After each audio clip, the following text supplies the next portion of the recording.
Oh my goodness. Okay, so ready to go. We're gonna start by shouting out. Yeah. Yeah. Start by shouting out tabletop audio. Yeah. And then we're gonna go back to the. Oh my goodness. Start with a yawn. Go back to the Gamescape 3D Arcs Renovateur Keep. And the top part of it we're working on. That is, pour ourselves a beer. Oh, this is Garage Project's Green Fever Wet Hopped West Coast IPA. Hey, Diadems. I know, a strange night for me. You subscribed again, man. Wow. Thank you so much. That time of the month, huh? So yeah, last night, thank you very much for doing that, man. As always. Last night just things came up and it was just, you know, no big deal. Just took the night off, went to dinner with the family just to hang out.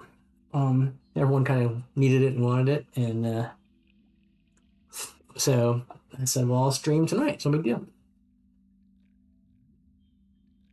And indeed, here we are. It's no big deal. Thank you for coming on this off night.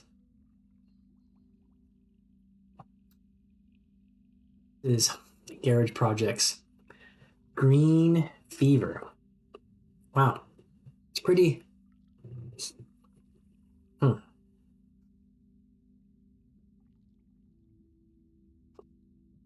It's good. It's built as a West Coast IPA. I think it's not wet hoppiness. Maybe it does it. It's a bit too wet hopped. Maybe a bit too funky. That's the word I'm looking for. A bit too funky. How are you, Diadems, anyways? Hmm.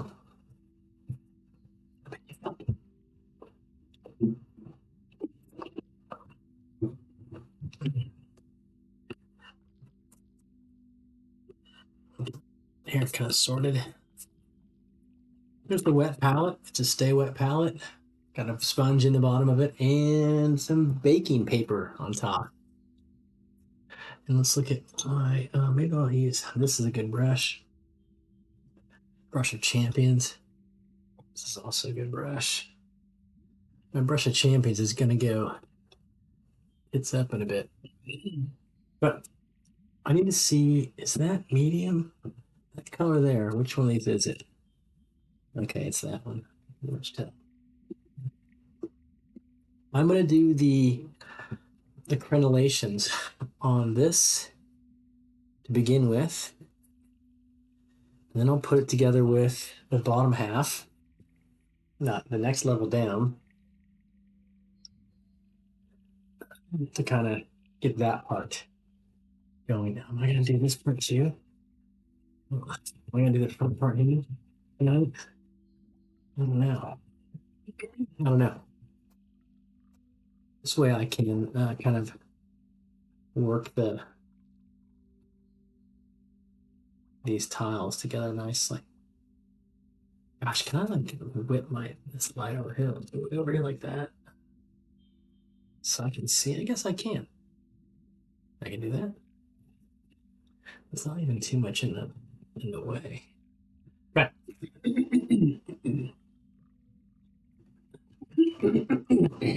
Put that back there. Yeah, okay, my silver gray, I'm gonna do this. Yeah, what Loki said. Do that for a bit. Got my vortex shaker over here. Work on those crenellations. I guess work on and then I'll take it on the side. Maybe that's front or no?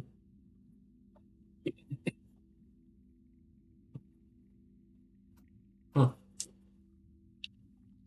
There's a lot of water on that wet palette.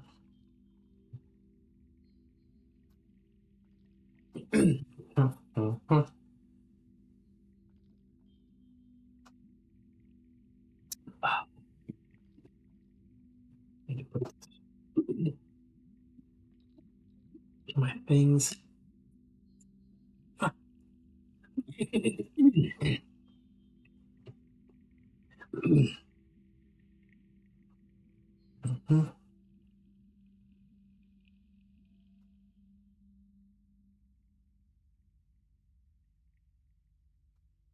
Start hit her on the top.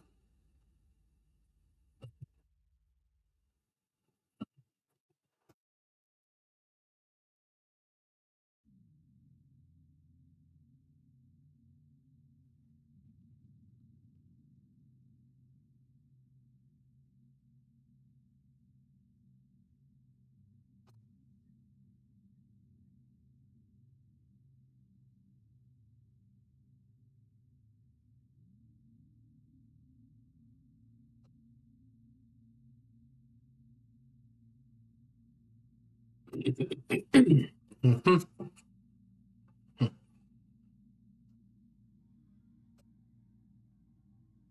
This is gonna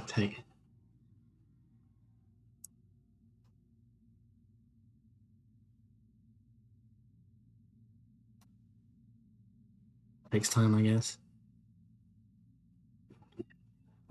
Worry that.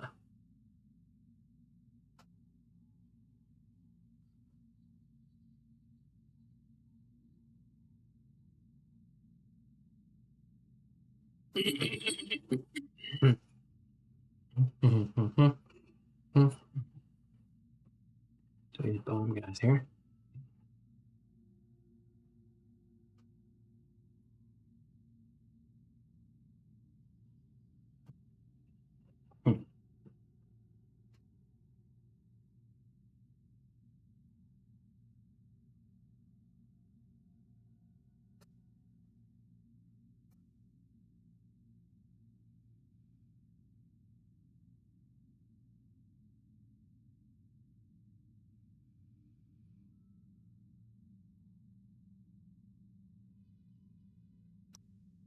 Odd painting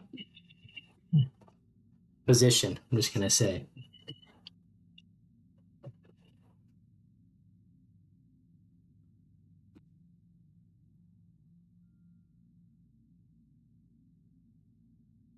I don't know. It's hard for me to pay attention to what you, gentle viewer, might see.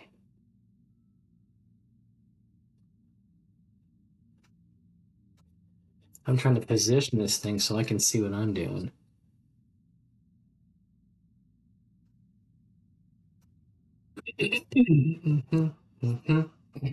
And drink beer at the same time.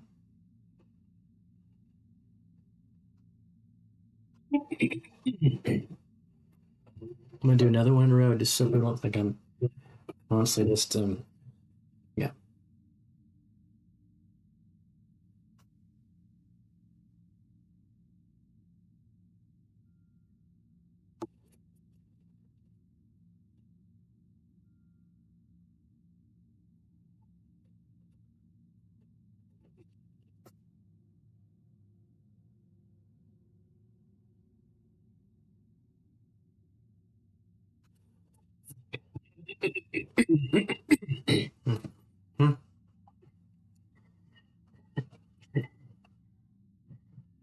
You ever consider going to get con items?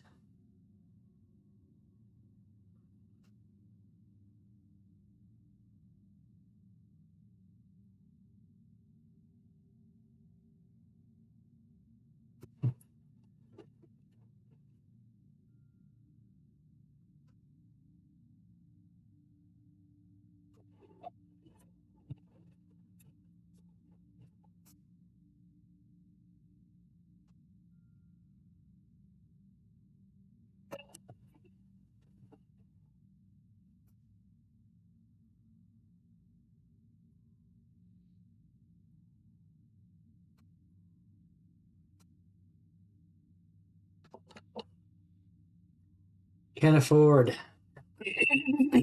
Can't afford to go across the street. Oh my goodness. Can't afford a pot to piss in, I think is what my dad used to say. All right.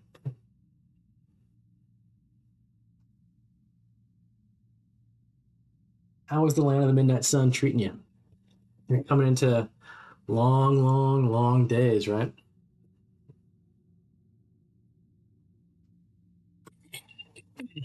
Hmm.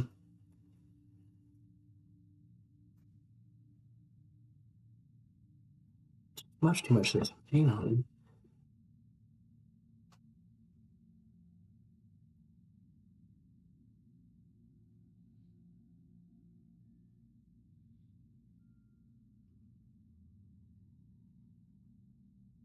It's a weird camera angle science, people, so do bear with us.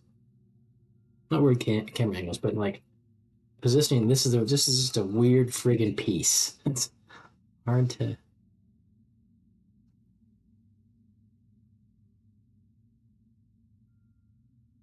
Cinematographer with multiple camera angles. I am not. Right. There's that. Can't afford to go across the street.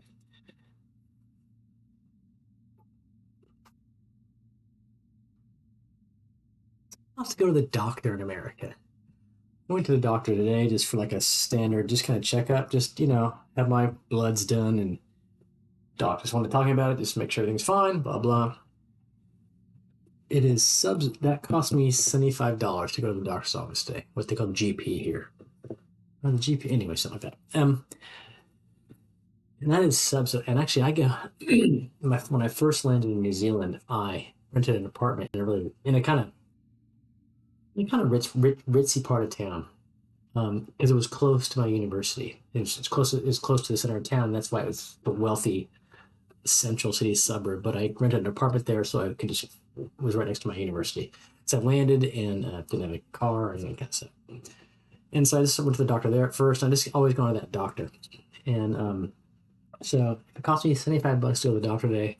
There's places where it costs $25 to go to the doctor, and even that's subsidized. So it's all subsidized. But if you're just going to the doctor in Alaska, for example, for I don't know, whatever, it's just some normal ailment. Like for me today, it wasn't an ailment. I was just getting the doctor just wanted to once every couple of years check all my vitals and just make sure, what and something like that. What does that cost? Is this silver gray? Is that what's going? I guess it really depends on where you are, and of course, that's loud. If you have insurance, right? So, and mind you, what I did today was not any. There's no insurance involved. I do have private health insurance in this country, which you pay for, which gives you that allows you to go to private hospitals in some instances and kind of get faster treatment, I guess. I don't know, whatever. But so going to the doctor. What's just going to the doctor in America? What's that like? I'm painting here to make sure this is the same color. It is.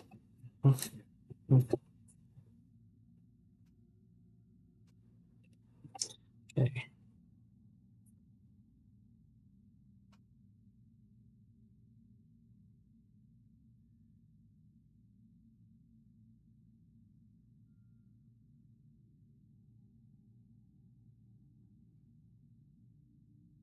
Oh yeah, have Medicare, Medicaid. Okay. So that's yeah. So you can just go to the doctor. Okay.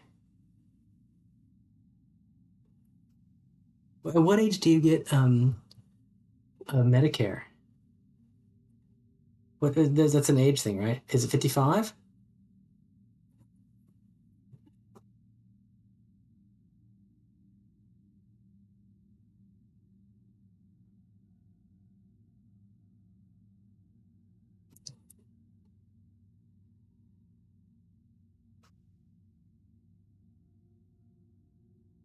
Does the big bad bill?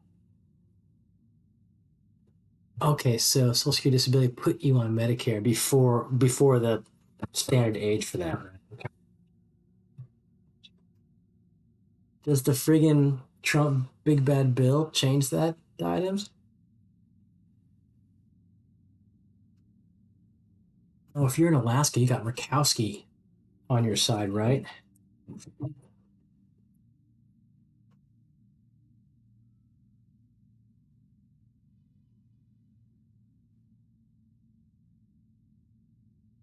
How long has she been a senator? For goodness sakes.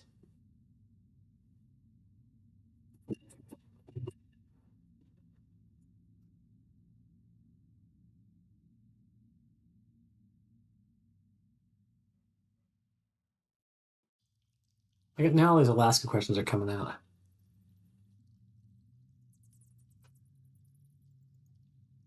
I even asked you this before. What do Alaskaners think of that? The most recent True Detective, the one with what Jodie Foster. I watched all of it on airplanes. Remember whenever I go fly anywhere for work, to North, it's 12 hours plus, and so there and back, 25 plus hours to watch shows, and I usually so I can watch I watched the entire season of that True Detective season on some recent flight. Not recent. I mean, like I did it all in one. Like you watch like 3 or 4, maybe even 5 on a 12-hour flight. Sleep. Then the way back home, watch the other 3, or whatever it was.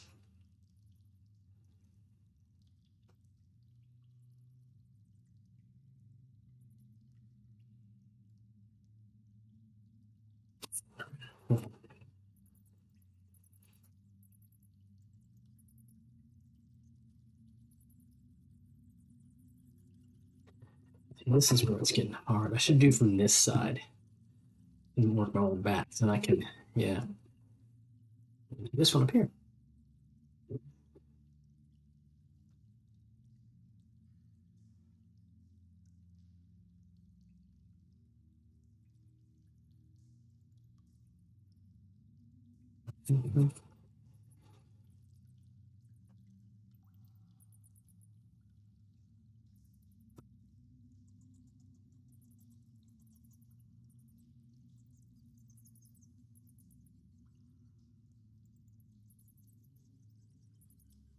You never watched it?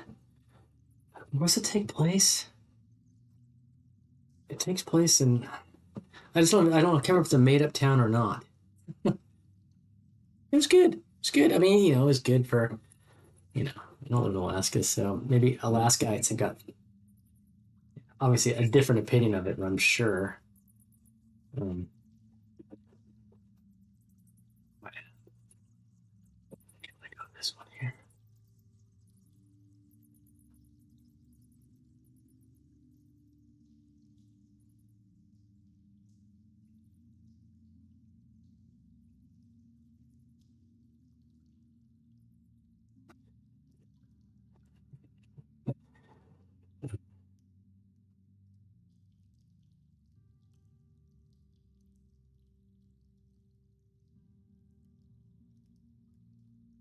I think it might just be you and me out here, Dynamis, but there's going to be no Sunday D&D stream from here this weekend because Sunday I am playing in a Guild Superior Shadow Dart game, which will be streamed. I wish I had I should put up do we have an advert for that? I don't think DM Dave advertised it, but so Sunday, my Sunday, North America, Saturday night, I'm playing in Guild Superior Shadow Dart game. So that's what I'm doing. So my Sunday D&D. So I will not be streaming our live Greyhawk game on Sunday, but maybe I will stream the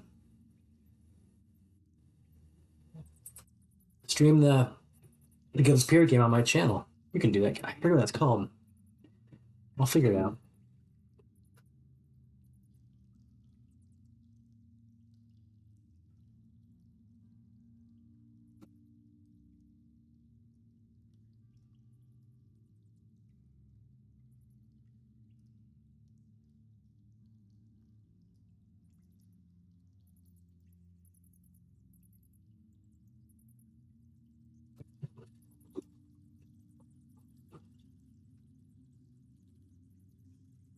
God, it's fucking hard to do this. Yeah. It's really difficult.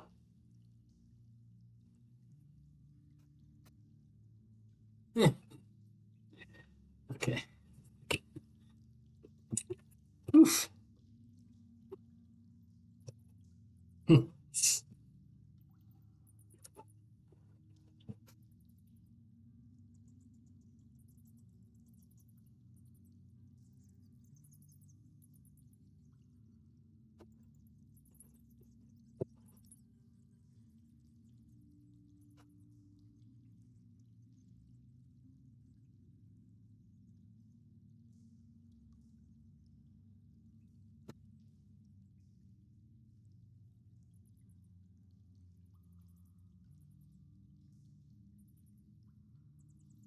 There's that one.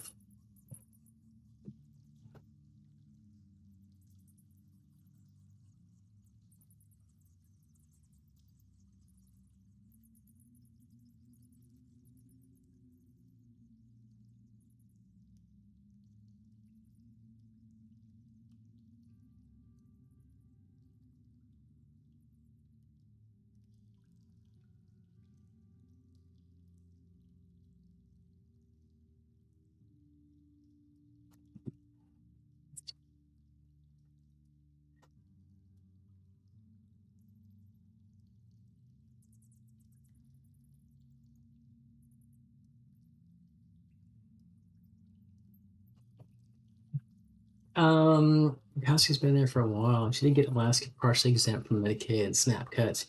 She caved in something big. I know she did. I know she caved, but she caved only after, yeah, getting those concessions for Alaska, um, which is kind of, which is so, it's a strange thing, right? Like it's saying you agree with the bill, but not for my people.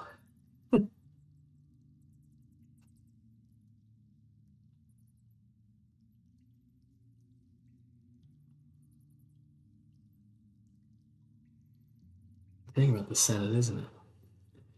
Okay, I guess that's okay. Set of paint for this first one.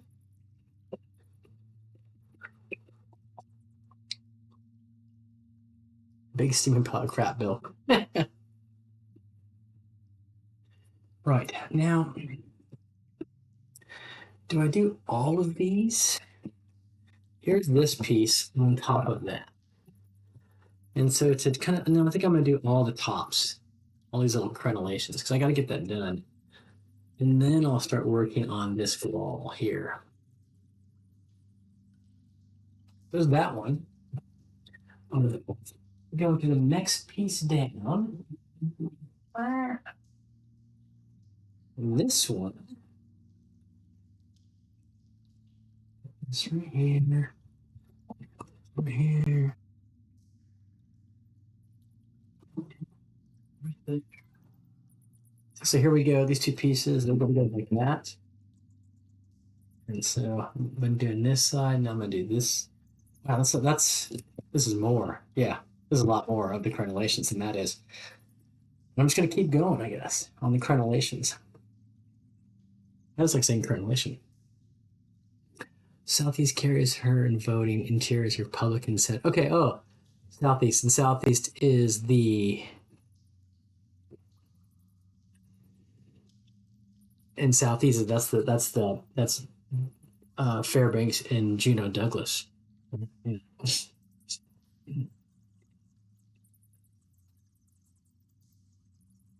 So now I'm gonna, yeah, here's this piece here, but I'll paint this guy.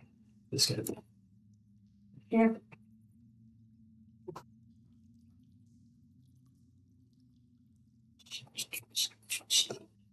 Um, my cousin works at the University of Alaska, or maybe it's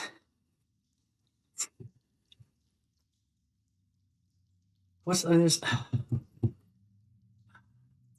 guess it's in Fairbanks. Is it, no, what's the bigger city? What's the city besides Fairbanks? The bigger city. I can look it up, but oh,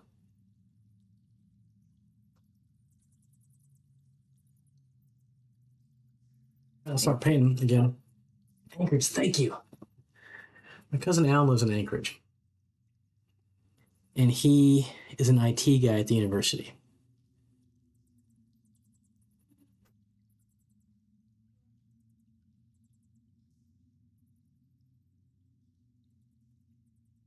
And do I start this way and work this like this? Yeah, I think so. I'm gonna do this.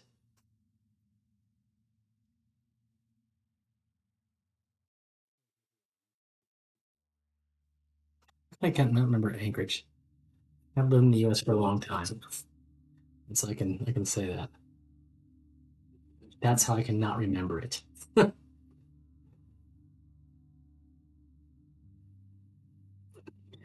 Cousins in Anchorage. Best friend from childhood is in Fairbanks. He's a smoke jumper, and dad was born in Juneau. Actually, not Juneau. I told this before. Douglas, across the water, the smaller town.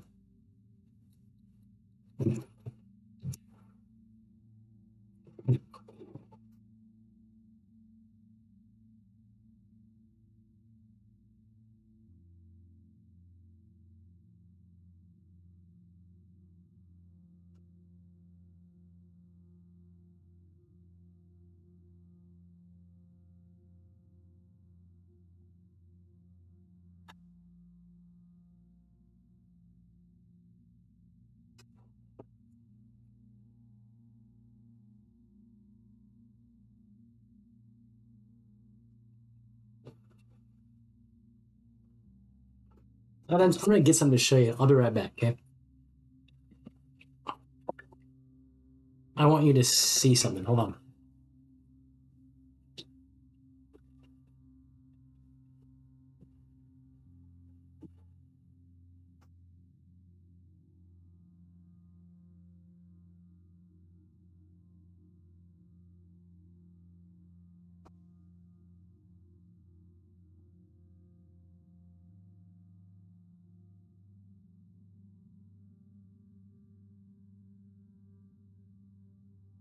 Guidance, do you have this book?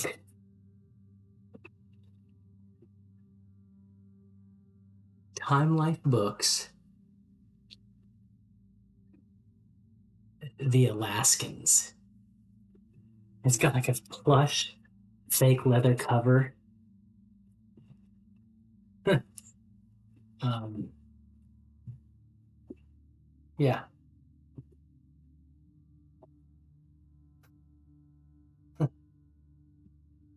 Do you have this?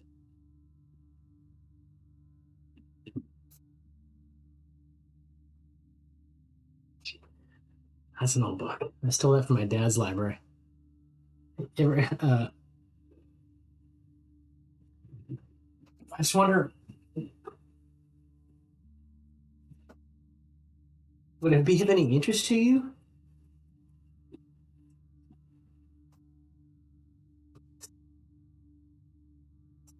Memoir of Golden Days in Nome, Probing the Unknown Interior, an impoverished race of nomads. That's what it talks about. That's how it talked about the Athabascans. Jesus God, that's not very BC. When was this? Oh, wow, look at that guy. Dal DeWeese. After shooting his stupendous moose in 1897 on Alaska's Game Range Kenai Peninsula.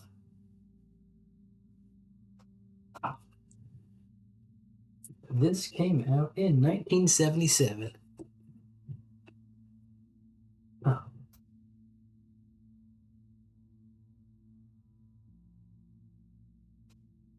God.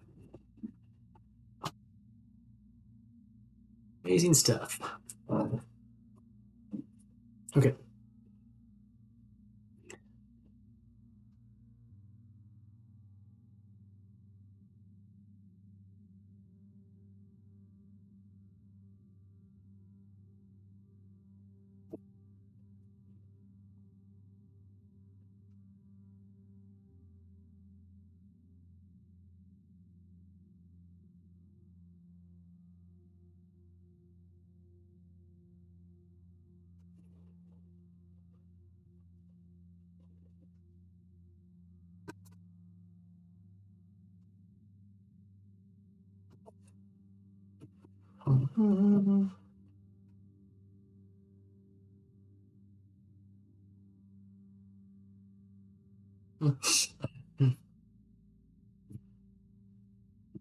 Yeah, it's probably kind of silly to think that anyone who lives in Alaska has that book called The Alaskans from Time Life Books in 1977.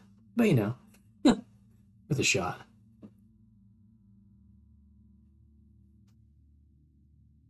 Ugh.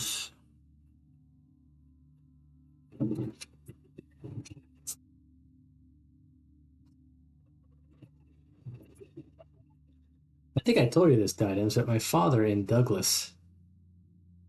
turns 90 this July, he was hit by the only car in town. There was one car in town, and he was hit by it.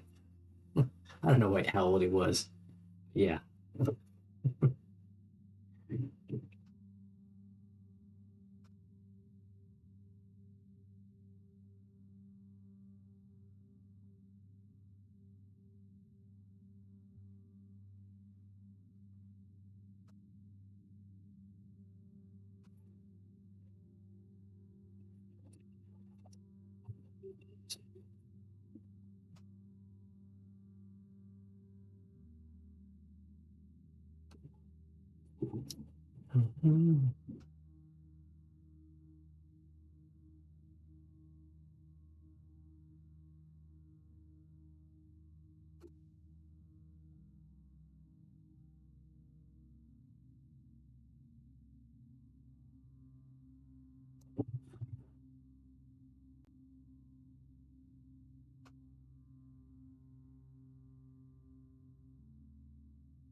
It's just pleasant nighttime music.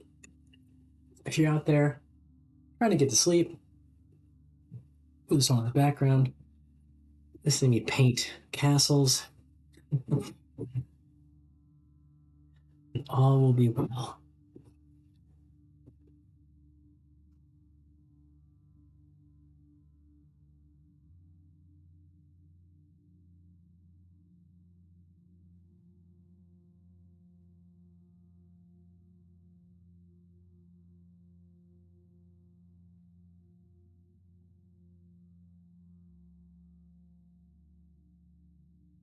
Oh.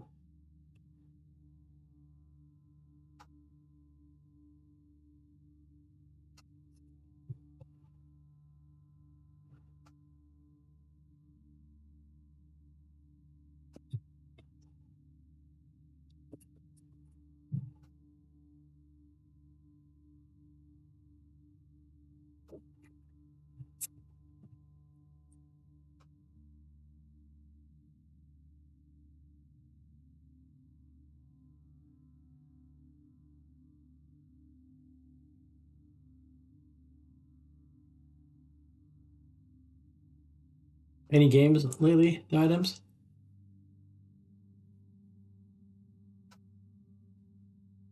I think last we talked was just maybe a week ago. And you had a recent game, so probably not another one.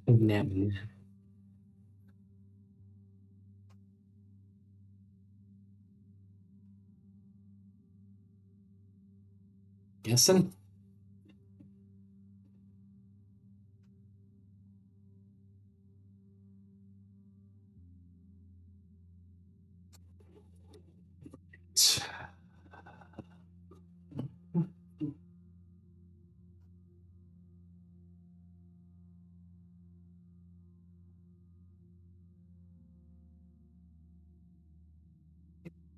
Parapet here.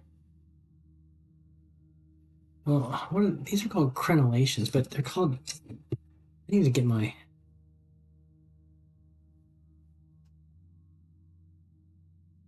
castle terminology straight. This Amscape 3 calls this a keep.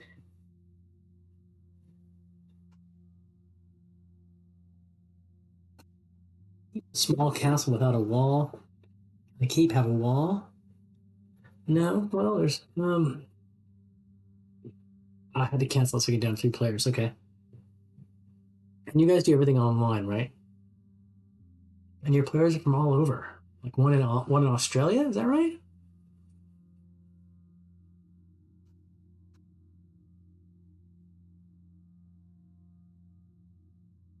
What if I could ever help you out by playing an NPC? You know, I'm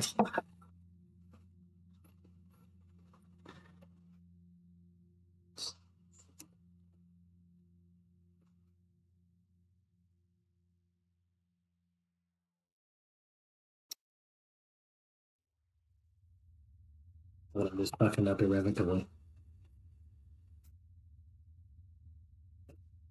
It's better. Driving through Canucks and my buddy in town. Well, I'm the same time. I'm well. Is there Aussie on the west coast, or the east coast? He's east coast, close to me. He and I are 2 hours different. West coast, we're 4 hours different. I think it's four. Is it 1 and 4 or 2 and 4? Maybe it's 1 and 4 because friggin' Western Australia is so fucking far away from here. It's far away from anything.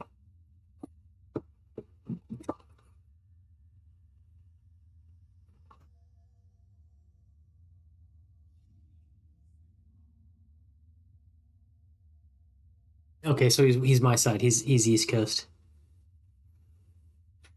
So just across the Tasman. See, so when I can drive 20 minutes from my house and go to the West Coast beaches, and they're kind of like the West Coast beaches here are kind of like in North Island, at least where I live. They're kind of like Oregon, Washington beaches. You know, big, massive beaches that you know just massive rollers come in, waves, no reef, and so it's just and the water you're looking at the across the Tasman Sea, and you're looking out at Australia basically. So,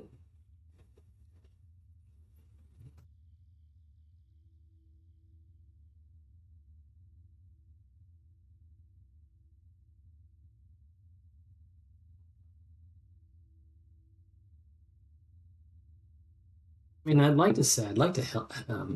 Be fun to play. Um, how many guys play?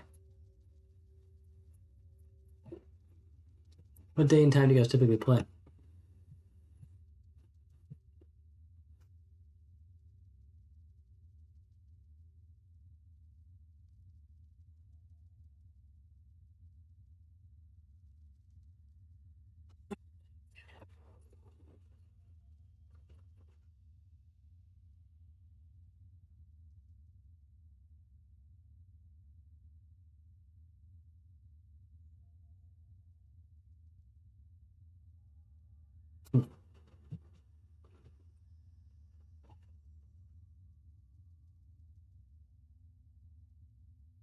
Saturday would be Sunday for you, and we are play at 6 Pacific. That's probably 1 o'clock. No, yeah, it is. 6 Pacific, your Saturday is 1 p.m. my Sunday.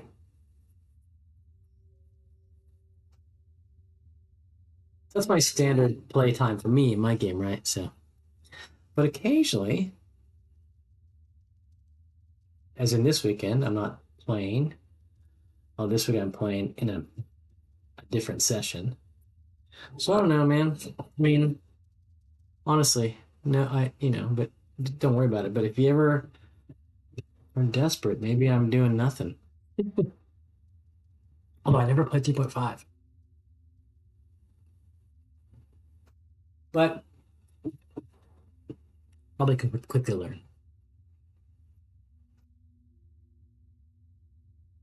I'm guessing it's and I don't. I'm not. It's only if you need somebody, and it don't.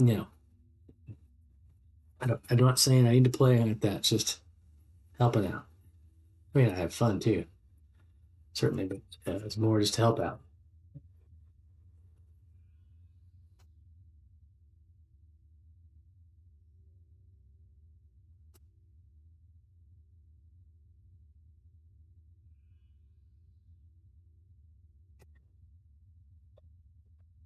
Well, that's what this color.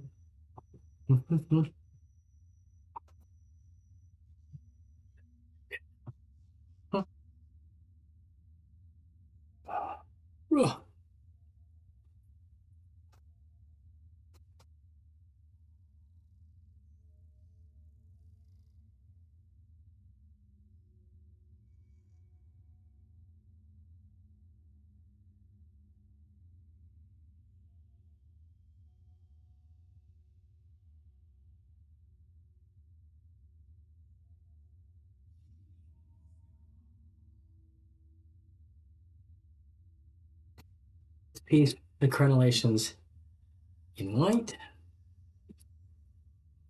I mean, in my medium gray.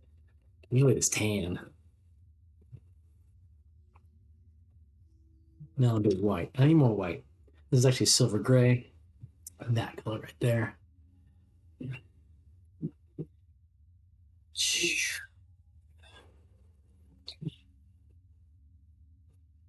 Using my shaker over here.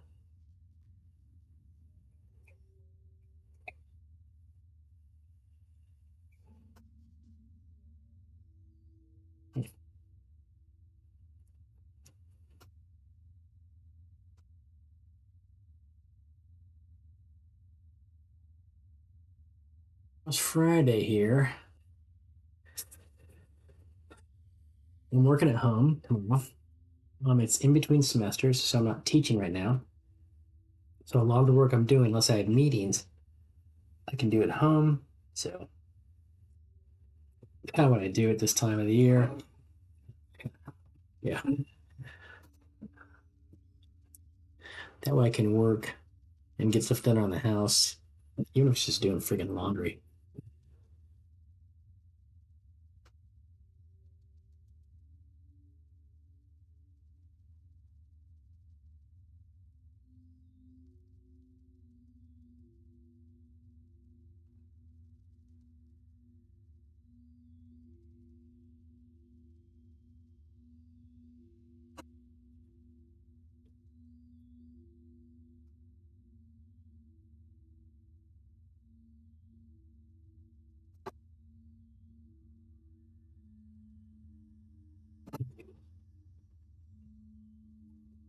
It's not easy. It's not easy to paint this shit at all.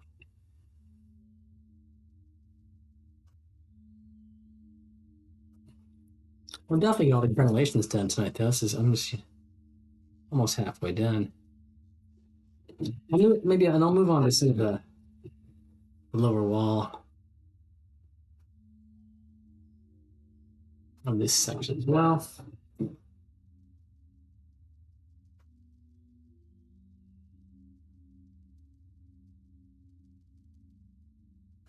I know I can post in Maddie's Discord if I want to get players, but most people on his Discord are East Coast, and the time difference doesn't help. Yeah, I haven't actually watched Maddie's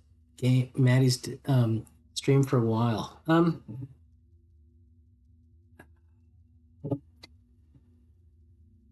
mean, he's doing a lot of non D&D stuff lately. You know what I mean? Is that fair to say?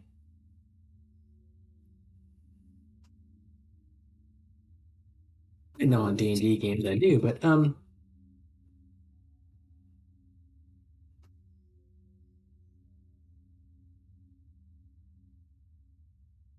I'm at work a lot of times when he starts his stream.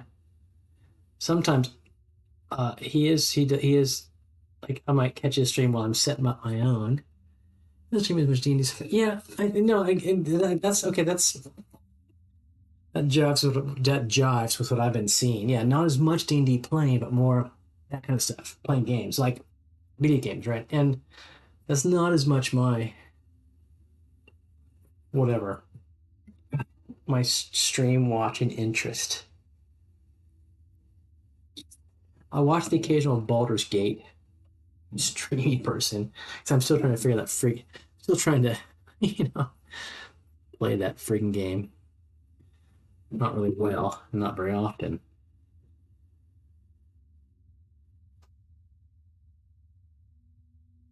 Example, that guy from Vancouver, BC. God, what's his name? I can think of his DM's Guild, but it's not DM's Guild. It's DM something. You know what I'm talking about. He does a lot of Baldur's Gate.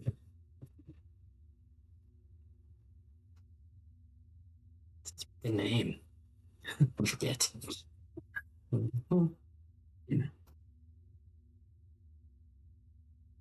Yeah, so that thanks. That confirms what I've thought about what I've seen on Maddie's stream the last like little while.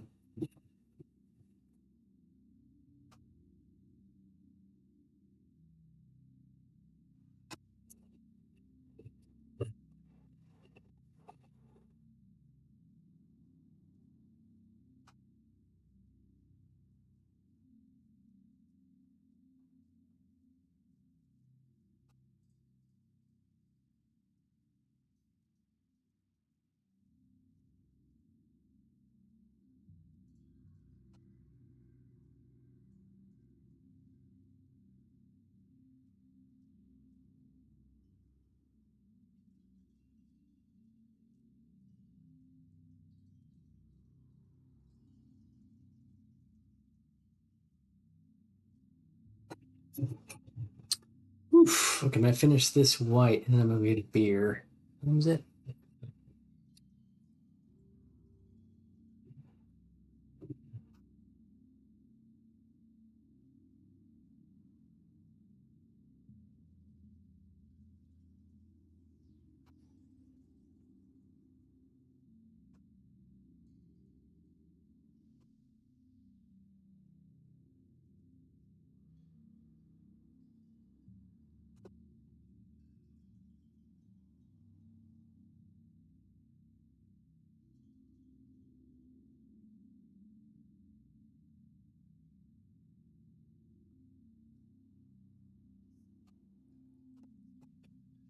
Okay. You know.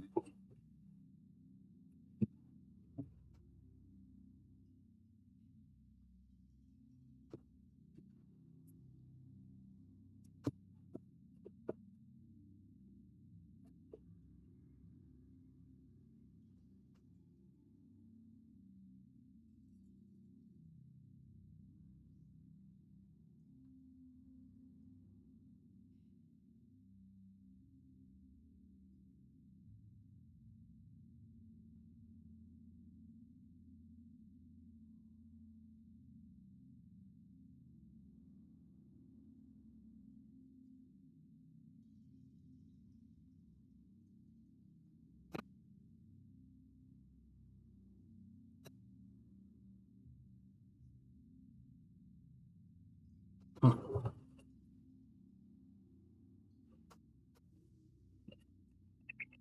Mm. I'm guessing this is not the most exciting thing to watch, but that's all right. Just do my stuff, paint my castle.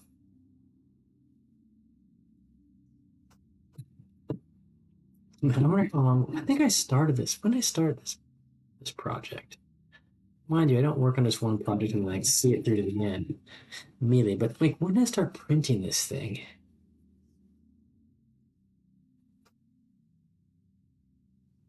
Like for me, last summer, kind of like last. Well, not no, not even this last November, but the November before that. It took forever to print this thing out. I painted all the interiors. That took a long time. Once I fucking just knuckled down and got my act together and did it, and then now I'm painting the exterior.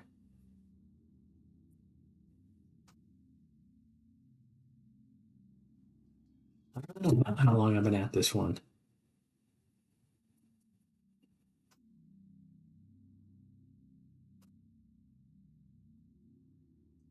Go back to my stream archive and check.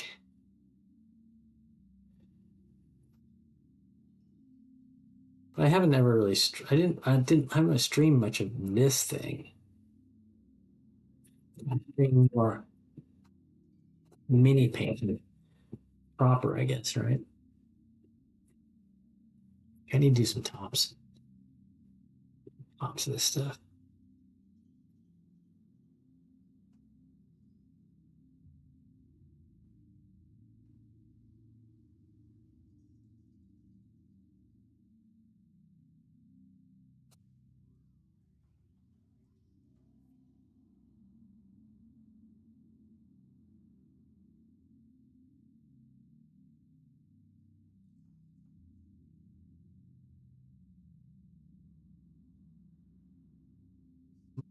Ain't somewhere probably. I can feel it on my hand. Looks all right.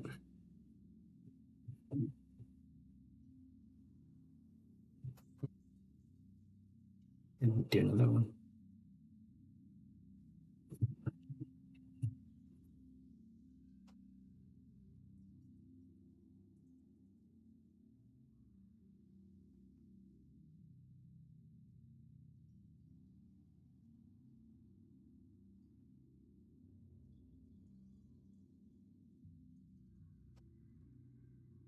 Okay.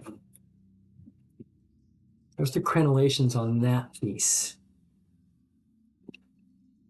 Done. Now I'm going to do now we're halfway through the crenellations in an hour. Now we'll do the other half.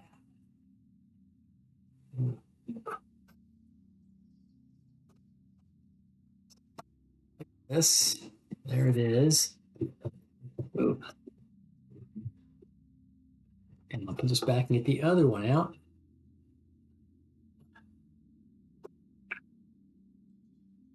Looks the same.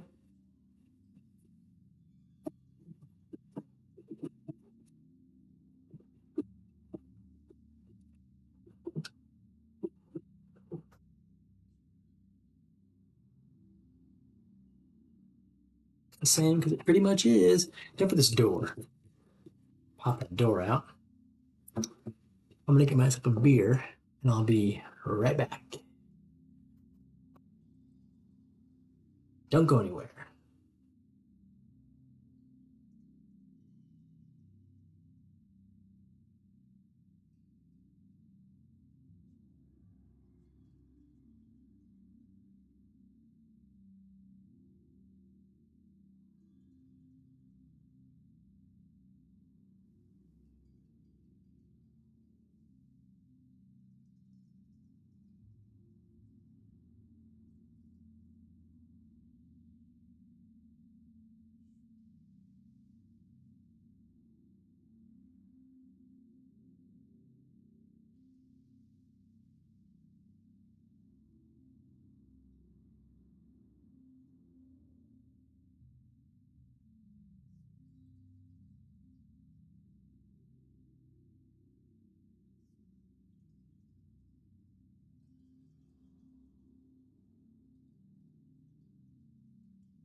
I'm back.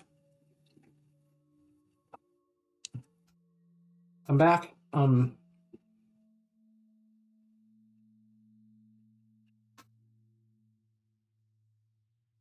Back with my second to last alcoholic beer. The garage project called Stramash, a Scottish wee heavy. It's a wee heavy beer. This says Pure Dead Brilliant, Scottish style wee heavy. Heavy with Harroway's jumbo porridge oats, golden naked crystal oats, ale malt, roast barley, and just a wee touch of hop for balance.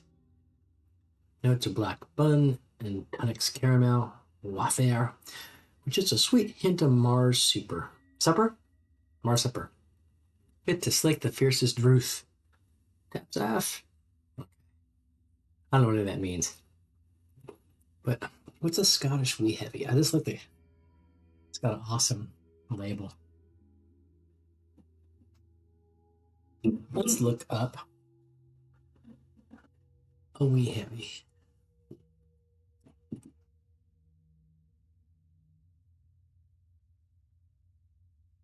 Wee heavy is a term used for strong Scotch ale. It's dark, malty beer with rich, sweet flavors, often featuring caramel, toffee, and dried fruit. Warming, full-bodied beer, typically high in alcohol content, often enjoyed during the winter months. Give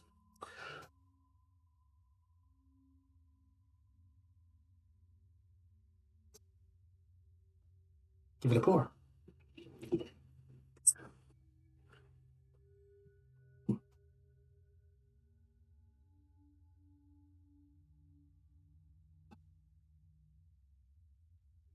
Be heavy.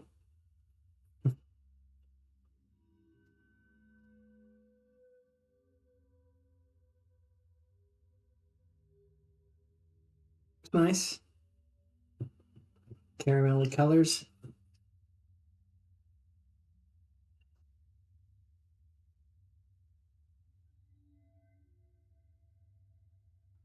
Oof. That is, yeah. Toffee caramel.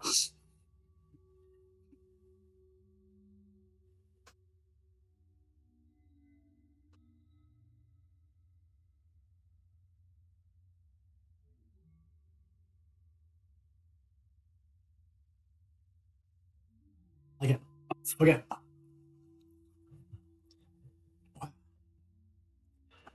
Well, congratulations. Okay, there we go.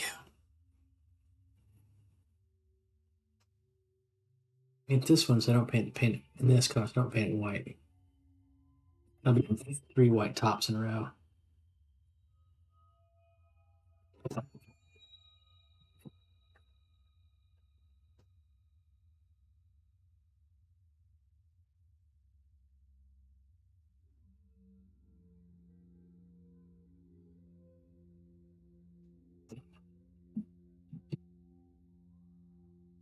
Mm.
I just think about the process of creating this castle. The months of printing, you know, and just slowly, piece by piece, building it up. The months of painting the interior, and the months of painting the exterior. And it's like, I'm like,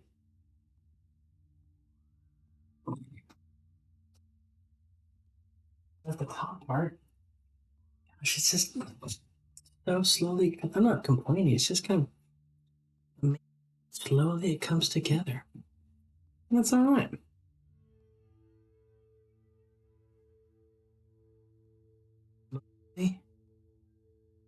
Making its way into the world.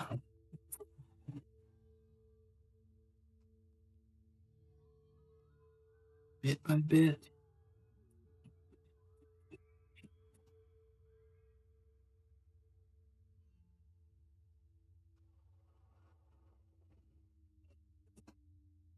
People could do this in 2 days. They'd have a different kind of painting, I think, uh, system. But they can really do it.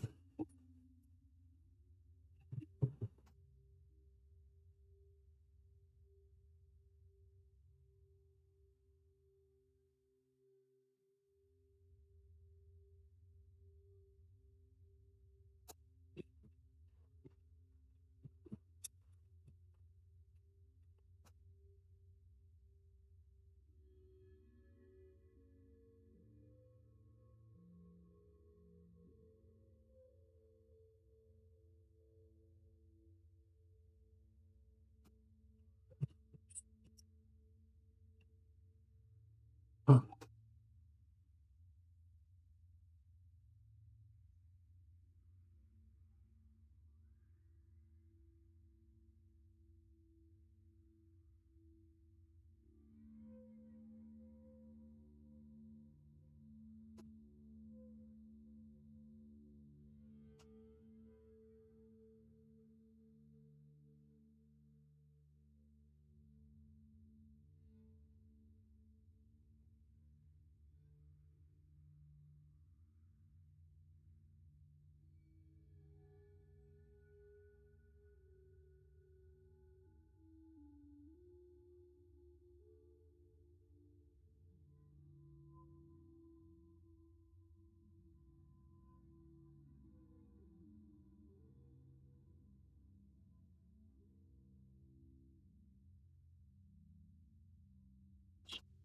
And get my paint mix. I put too much paint down in one shot. So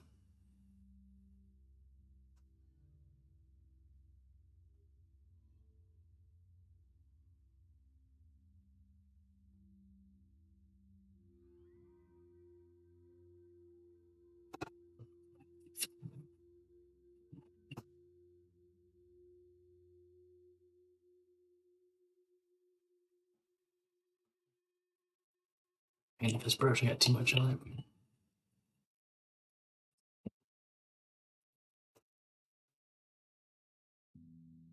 Six over there. Some over here.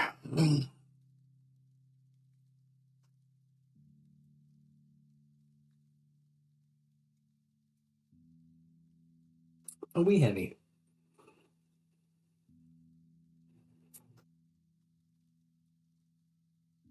Difference between a wee heavy and like Trappist ale. Hey, Trish Talker, just a couple of us here tonight.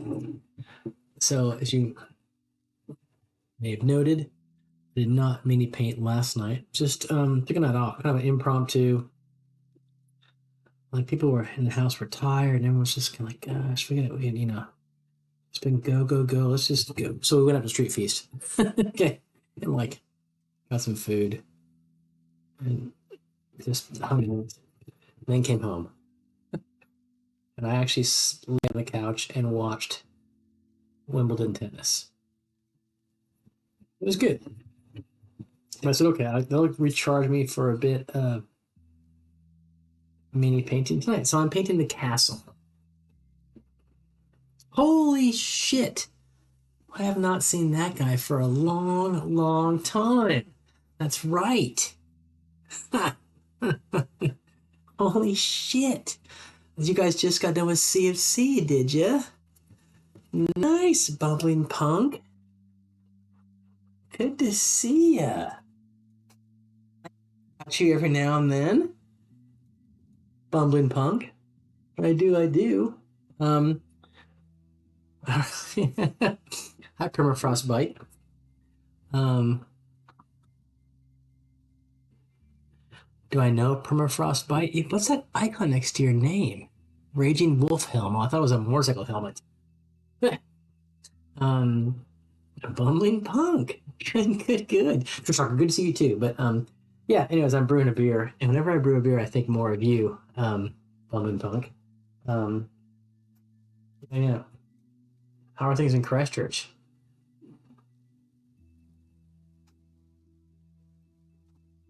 This has been Diadems and I talking tonight. I'm working on the castle. So the castle back here. Work on the castle. What am I brewing? I'm brewing. Not what I'm brewing. You didn't ask that, but I'm starting to kind of brew West Coast IPAs, but it's like call them number one, number two, etc., and just tweak the recipe a little bit each time until I find out what I like. So I did a West Coast IPA last time, and I'm doing another West Coast IPA. It's in the primary right now, and the last one was a bit too malty sweet. So I took out some of the malt. I think I just used. I used a lighter crystal, I think, this time. And it's like I said, I'll probably rack it to the secondary on Monday. Yeah. Anyway, I was trying to get into 5e, but so Hitchhiker says we survived the sea. There's a little sandy meat. Dude, that was one of my problems. So do you guys? Is Sam's playing with you guys, right? Is Sam playing with you guys?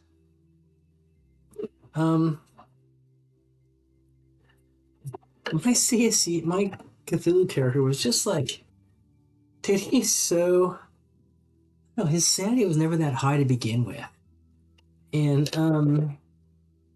when you start like with a 30 sanity, it's after a couple years playing that character, it's easy to be down like in the fives and tens, and they just like you're always failing, and so it's not I'm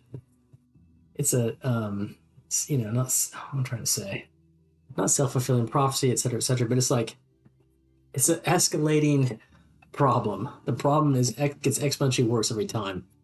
Yeah, so I was always, and so yeah, just always failing sand checks, always losing sandy. It is a total, and I guess that's kind of the mechanic how it's supposed to be, right? Descent into madness. Exactly. The mechanic is supposed to be. Permafrost Bite. I used to try to get into 5e, but a lot of people used to reject me online when I would try to find tables because my character is an Ice Kitsune. I don't even know what that is. Permafrost Bite. So I play 5e with both Bumbling Punk and Trish Talker, but lately I've got back into 1e, 2e. So we're playing a 1e, 2e game that Trish Talker is a part of.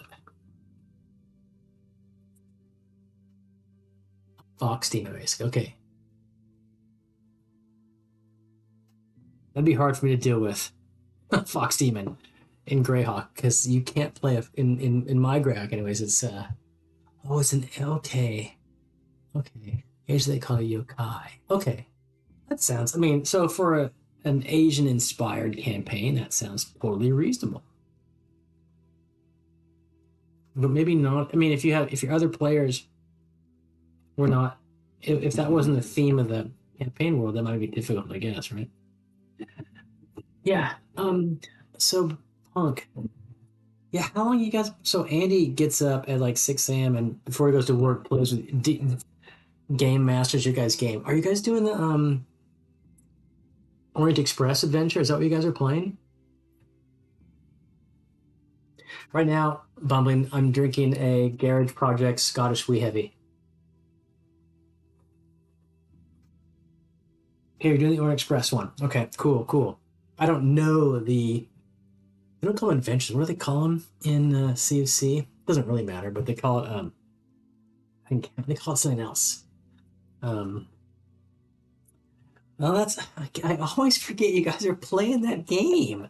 I always forget.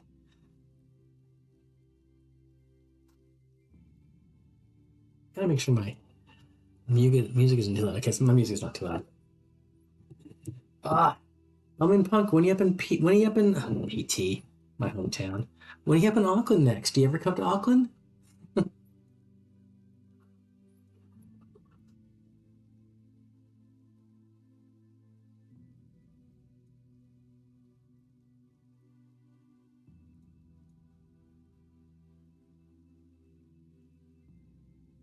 So, uh, Didems, if you're there, Bumbling Punk used to play with us live. Um, he's I won't dox him by saying his name, but the young Welshman who sometimes had a mohawk. That's Bumbling Punk. And what was your? Oh yeah, that's right. Your main character was the mage, was the wizard. What was his name? What was your wizard's name? About a house? Okay, so sounds I've got a bourbon aged milk stout pouring at the moment. Bourbon aged milk stout, nice. How's the Firmzilla treating you? Bumbling. Is that still your all-in-one you're using? I bought a house now and now I'm two party. I'm not good. Well, wow, I got in the property ladder in Christchurch. Congratulations. Seriously. Oh, that's right. Beaufort. Beaufort de Montague. How could I fucking forget? That's awesome. Right, I should bring back. Maybe I'll bring back Beaufort de Montague as a 1E NPC in the current game that Trish Talker plays with me. But Trish Talker, God, you guys, we need more players. Like 3 consistent players is just not enough, especially when you guys are a druid, a bard, and a fucking wizard. That's just like so squishy. It's unbelievable. You're alive by the grace of God. That's why I talked to Sam and you about in hirelings. So squishy. Permafrost. My character is also a reality hopping anthropomorphic fellow that says gods to other realities to see if different reality has a god or not, and try to record their names and details so those gods can archive it for all they need. Get their own reality from invader gods or make deals with one another. Well, I feel like the DMs can enter the space. That's a complicated Permafrost. I like your name, Permafrost Bite. Are you from up north? By the way, permafrost, we're coming at you from New Zealand, so we're on the other side of there's no permafrost in this country. I don't sound like I'm from New Zealand, but that's where we're coming at you from. That is a backstory and a half, permafrost. I'm doxing you both on Twitch as a mod. Okay, that's fine. Leo and Alex, why? I know. You can dox them. Moderator privilege. I know. Well, Leo, I don't know. Do you know, Bumbling, that I'm gonna pull up your character sheet and look at it. Do I have it? I'm looking down at my stuff over here. I mean, Leo's having a baby, so I guess that's kind of fucking understandable. Mind you, he's not having a baby. He's baby adjacent.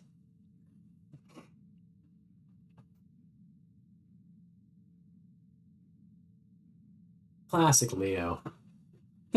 Baby happy. There's that.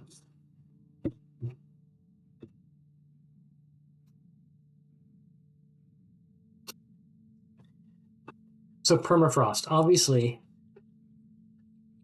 You guys don't. Your group doesn't play in Greyhawk. Do you play in a homebrew campaign world? That's what I'm guessing. Is that correct? Fake manner I thought is for a DM to joke about is having the party sit around a table in a tavern, and then have a portal hole appear over their head. I'll slam the tail, to yell and slow side turn. Sounds like the way they get in the upside down in the in Stranger Things.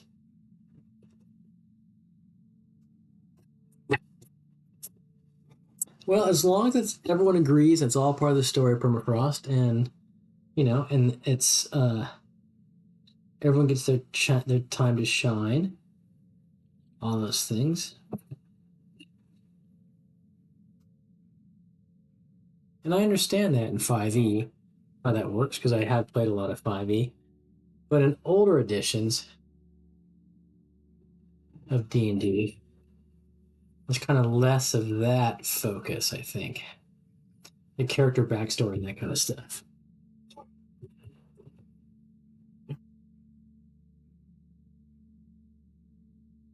But what kind of do you play a regular game, Permafrost? And if so, what's the world? What's the campaign setting?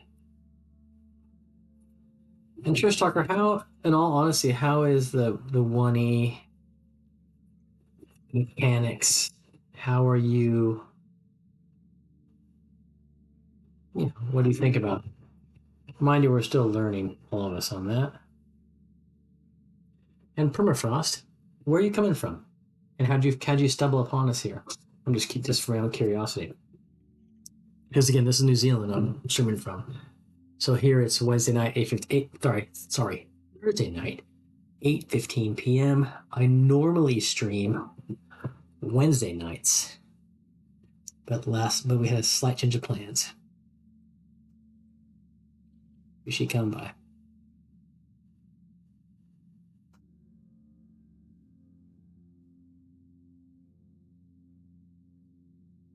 And Chris, I'm bumping. How's your partner? Still pastry making? You bought a house. Awesome, dude.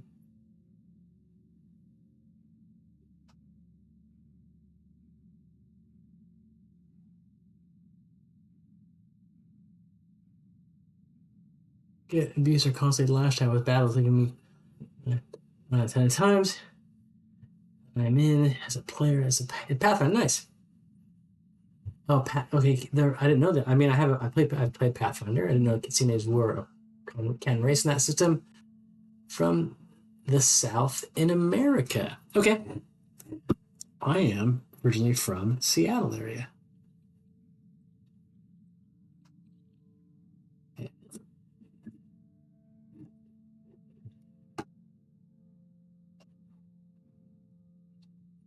Now I'm kind of curious. Let me check something out.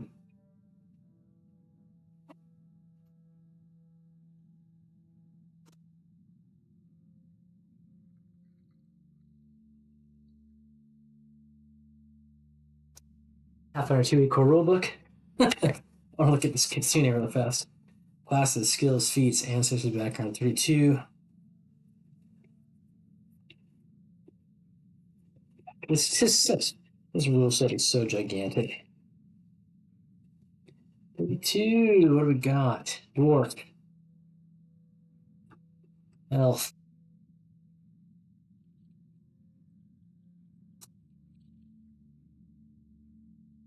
One. Human.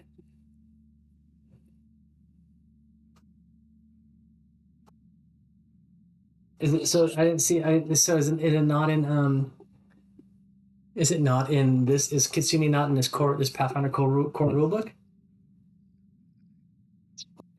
That's I grew up with the Seahawks.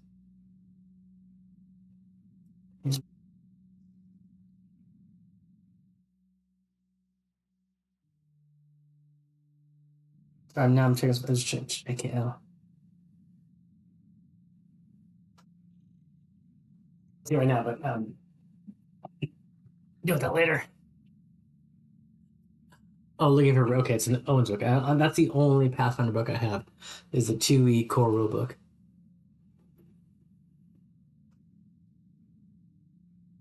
Yep.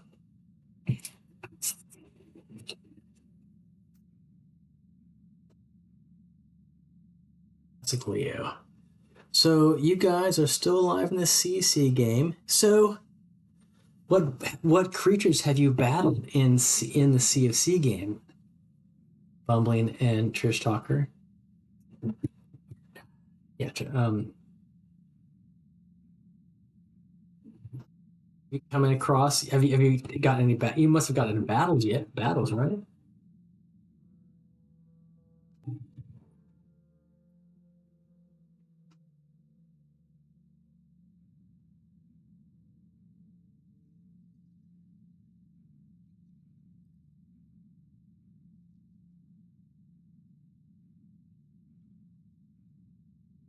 Let me see. What am I doing here? I gotta think. Shouldn't think too much though. Just do. Let's think more. Do.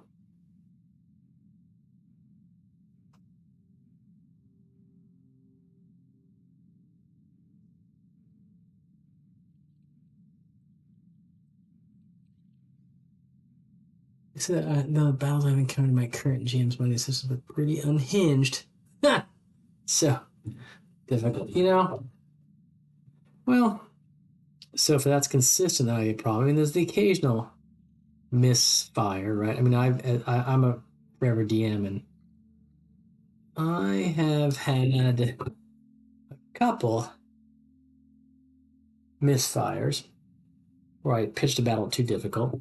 That happens. Pretty low key on the combat front. We did murder a ghoul homeless dude in Paris catacombs. Ha! That's who hasn't, Bumbling? Who hasn't done that in real life? I mean,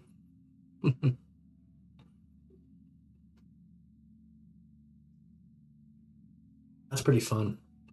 It's funny in Paris. Where are you guys now on the train?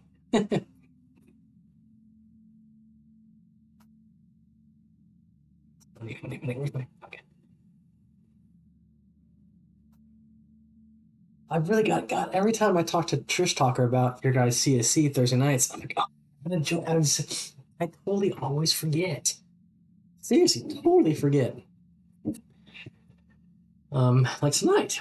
Um, but God, I do threaten one day I'll make it. One friggin' day I'll make it there and surprise you all.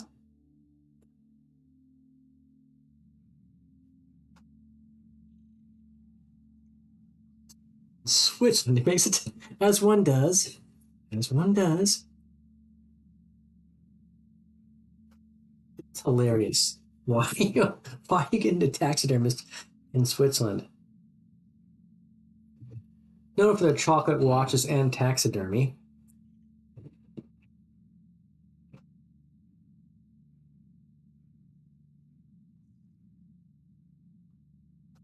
Funny. Mm-hmm. So my teammate from Monday says also makes GM positions in the playing DM to GM for both Pathfinder and Fabi. Is Kitsune in?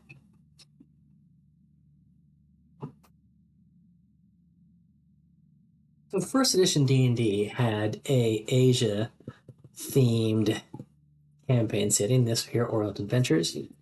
Kitsune in here, maybe? Let me look.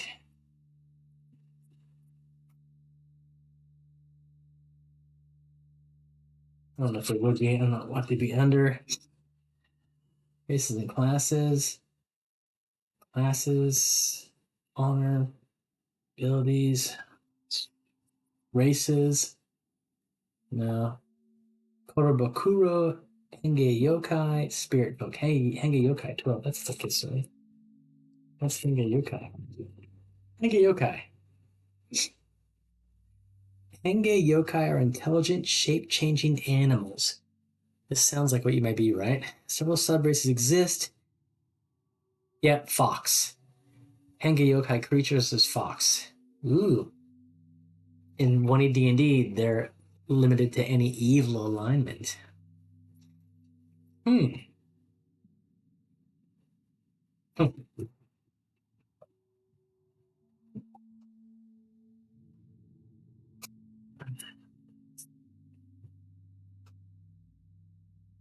Pathfinder Lost. Okay, cool. Thank you, Romatt. Thank you for that, Permafrost. Lost Omens, Divine Mysteries. But if you saw, it looks like they had a similar kind of race in Advanced Dungeons and Dragons 1E, first edition. in the book Oriental Adventures, which I understand that book title is not particularly, these days you might not title the book that. But that was the title of that book in 1982.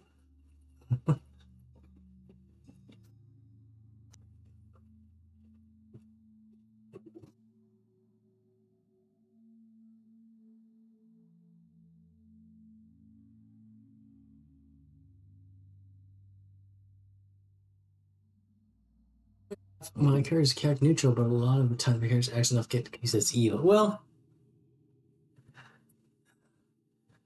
in so there's that. Yes, chaotic neutral. Well, it's not evil. I don't typically like. I have difficulty with chaotic neutral characters in my games because they are simply out for themselves. That's the way one reads chaotic neutral. Out for themselves. Fuck everybody else. Not evil, but just fuck everybody else. And that makes for difficult party dynamics, I find. Or it can. If the person really plays a chaotic neutral as they should. Yes, so Bumbling Punk. Bumbling Punk knows exactly of what I speak. Funny enough, Bumbling Punk, in my current game, I play a 1E game with my high school buddies online. We're playing this Sunday. So Bumbling Punk knows exactly what I'm talking about. It's funny. And one of the guys is a chaotic neutral cleric of Olimara in the Greyhawk Pantheon. Now, I was really like, oh, dude, I just did not want a chaotic neutral character. But he was like, oh, I'll play him towards good tendencies. And he really does. The character is chaotic good. He plays him chaotic good. He's not bad. He's not in it for himself. He likes to sow chaos. And he does. He sows chaos in the game. But not chaos in a way that benefits him, just chaos. But not in a shitty way. Like our other person, Bumping Punk. And so I really think he's chaotic good. I don't know, he kind of says, I don't know, it's a close one. But he's yeah. So his character's chaotic neutral, but I really don't know if that's really how he plays the character. Who knows? Chaotic good is a life goal. Well, dude, Trish Talker, chaotic good, that to me is Alex Morrison. Who you know. He's chaotic good.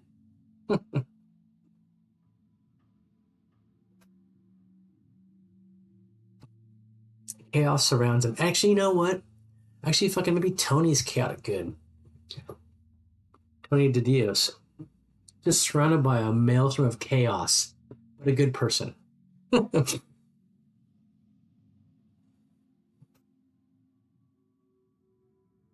Even my British swashbuckler teammate often gripes in character about my character's actions, but hell, stop making deals with the goddamn evil things. Cryomancer, source of my character, is also an inventor as well. Yeah, Tony DiDios is chaotic good. Well, I would say to each their own. Permafrost, obviously.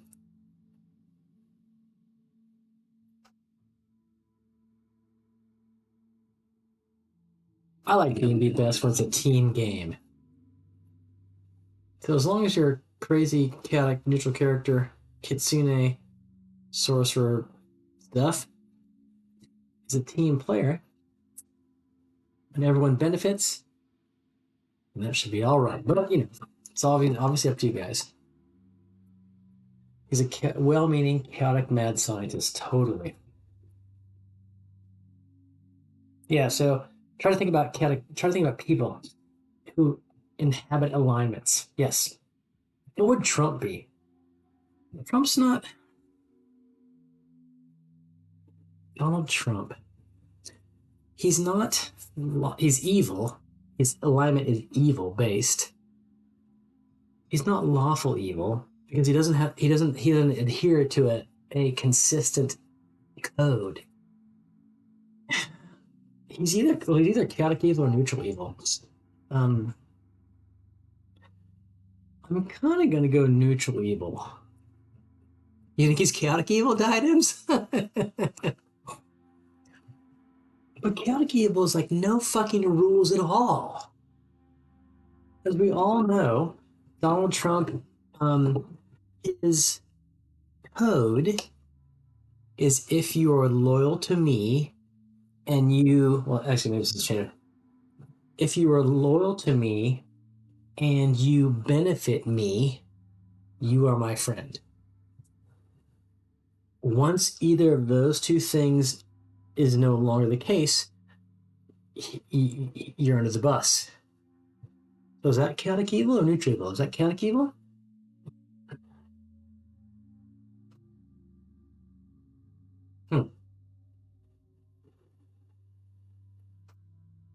For example, in New Zealand, our Prime Minister, Christopher Luxon, I'd be inclined to say he might be lawful evil. Because Christopher Luxon is out for himself. He is out for himself. Number one is his well-being. But he does play by a set of rules. So he's probably lawful evil.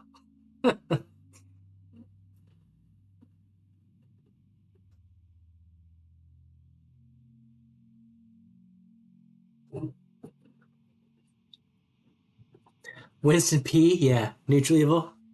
God, I fucking hate him so much. Yeah, Winston Peters neutral evil. Sure. No, permafrost. You're Trump. Your character is chaotic evil essentially. not chaotic neutral, but chaotic evil.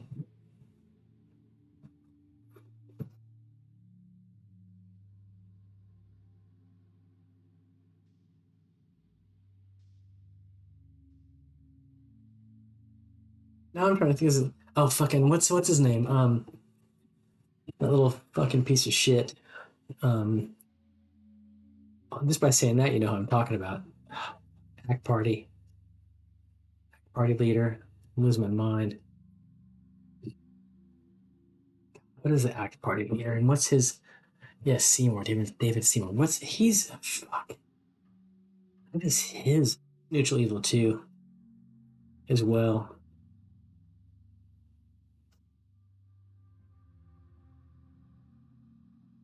Neutral evil is lawful evil. I think this is a good. He does have a chaos component to him for certain. Yeah.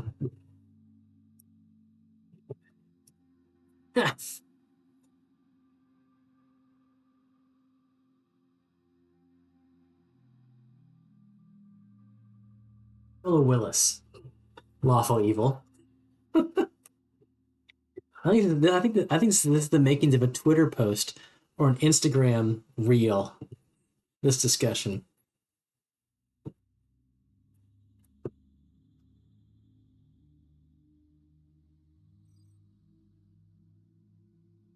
Some kind of meme. You're gonna be famous by making a meme out of this. World leaders and their D&D alignment.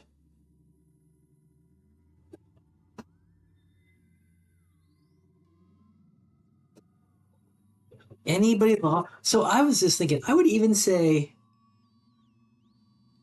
Jacinda Ardern would be neutral good. Hey, Adam, thanks for coming by. Really appreciate it. Have a good night's sleep, my man. Yeah, Ardern's neutral good because she didn't perfectly adhere to a code. She made exceptions for things that were probably in her interest a little bit. So not totally lawful good. Um, neutral good, Trump, neutral evil. I want someone like Macron of France. Lawful evil. Most most most powerful politicians are lawful evil. I'm guessing.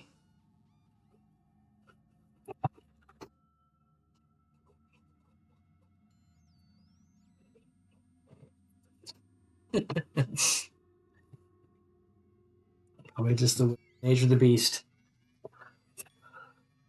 Permafrost. At one point, my character got sick of being hit with acid blast spells from the person himself. Elf playing the flute when everyone there. There's a vision except me that says. Then she just went to find the elf and chase her down, pissed off and forcing her to have run off a cliff before that teammate threw metal needles to her head. She was back at wow. Jesus. That's quite a story from Frost. Yeah. David Attenborough, lawful good. There you go. He's not a politician, but yes. David Attenborough, absolutely lawful good. Seriously. Uh, Probably no such thing as a lawful good politician. I'm trying to think about um, other public people who are lawful good. Um, yeah,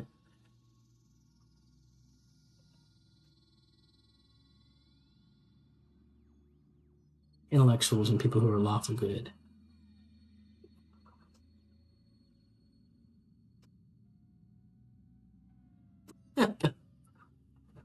Yes, total. I'm just thinking Seth Quintus, lawful good.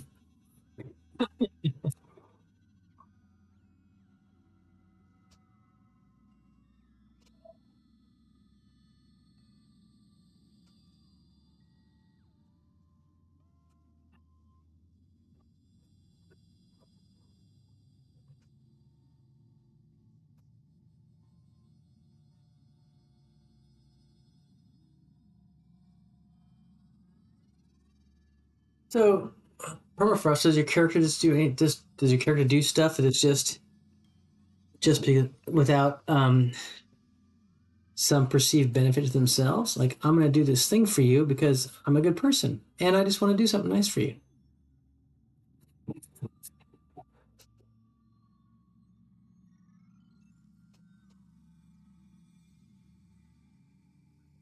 That would be a lawful good tendency, I bet.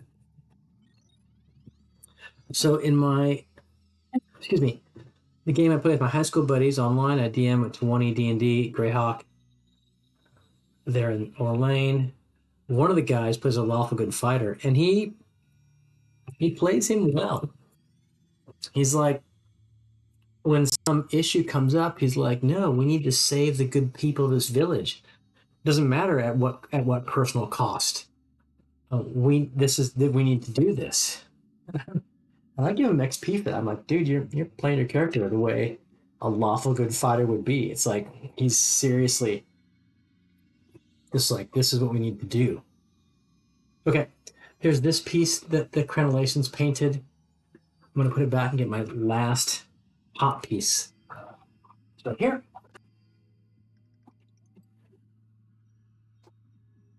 And it is last crenellations piece. Easy peasy.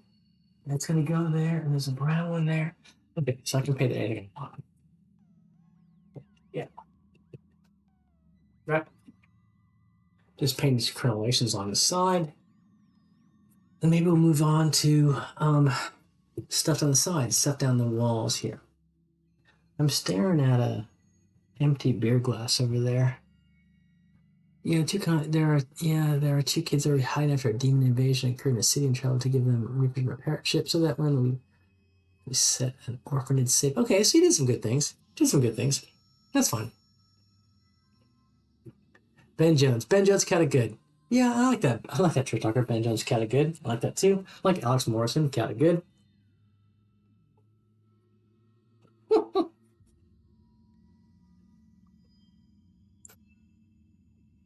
friend Tim Reith. He's not evil. He said he has a massively strict ethical code he adheres to. He's lawful, but he's not lawful good. Lawful neutral? Maybe Timothy's lawful neutral. What am I? I'm not lawful good. I know that. I'm probably lawful neutral as well. I'll be lawful neutral. Okay, I'm gonna be back. I'm gonna take a quick break. I'll be back in just 1 minute. Stay tuned.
Is there a politician that could be classified as lawful good? Just thinking about that. I want to get my last beer. Um, Bernie Sanders,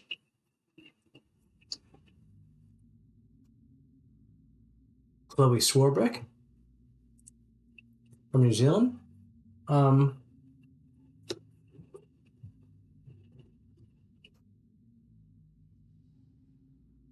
Barack Obama. Yeah. Nope. Bernie's not lawful good.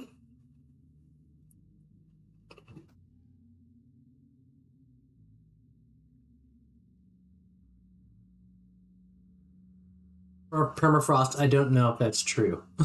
Okay. But I'd like to see some uh, investigative reporting on that one.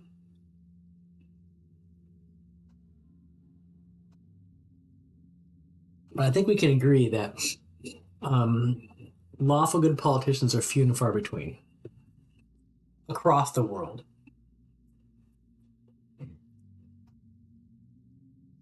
Right. We're getting bribes from pharma. Like to see that. I would like to see the reporting on that.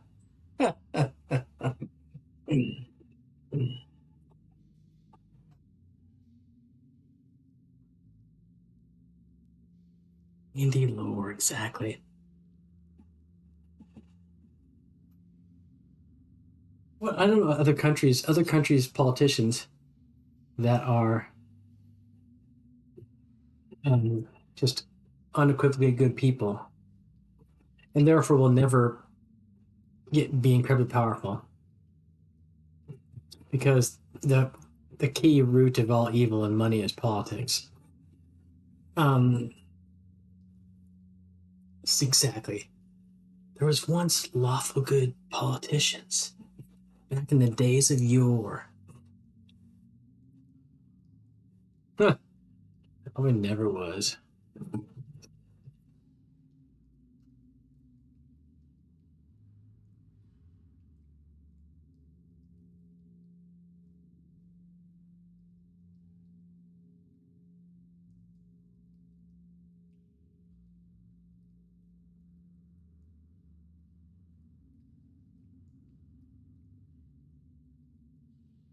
I wonder.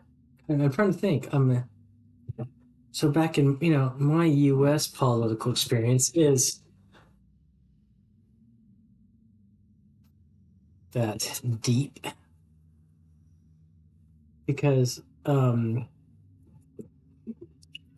essentially having left the U.S. when I was coming into adulthood, so I don't really, you kind of when you're an adult when you start learning more and interacting more with politics and um, I was thinking of AOC. I was thinking about AOC, Stalker, and I didn't know if you would know who AOC was, but yeah. Um, so you do. I guess she's pretty well known around the world, isn't she? Yeah, I guess she's lawful good. I don't know enough about her, honestly. Uh, yeah. Mm. She does. Okay, you probably know more about her than I do, but she does seem yeah, very unyielding in her principles, which is her principles are definitely seem to me to be aligned towards helping those less fortunate. So I would agree she probably is in the lawful good range. Else though, who fucking else? Like almost any career politician is hard to see as lawful good because they're a career politician, which means they must accept money from entities and then promote those entities' policy desires despite their kind of overall good, I would say.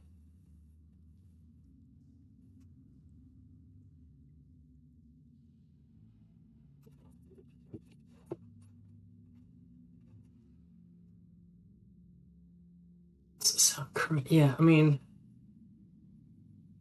yeah, I don't know. I do not know enough about world leaders to know, like, Keir Starmer from the UK. Probably neutral good, just kind of guessing. I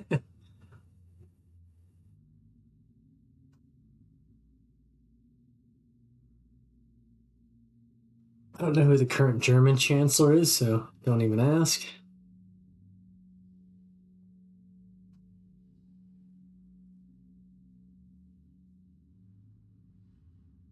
France Macron, probably, I don't know. Maybe he's lawfully, I don't know.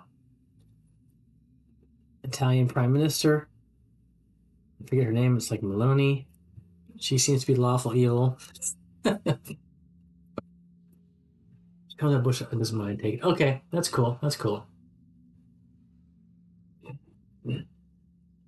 Well, permafrost. I'm not. So I don't. I'm not really hugely knowledgeable about U.S. politics anymore. But so she lost 2 million jobs by rejecting Amazon's job structure. Again, I like to see the reporting on that. Does Amazon really employ 2 million people in the state of New York. Well, she's not a senator, so she's got a district, so she is um, representing a small constituency within New York State, right? It was probably not just her that did that. Permafrost, would you? Isn't there? Is it more complicated than that? I guess is what I'm asking.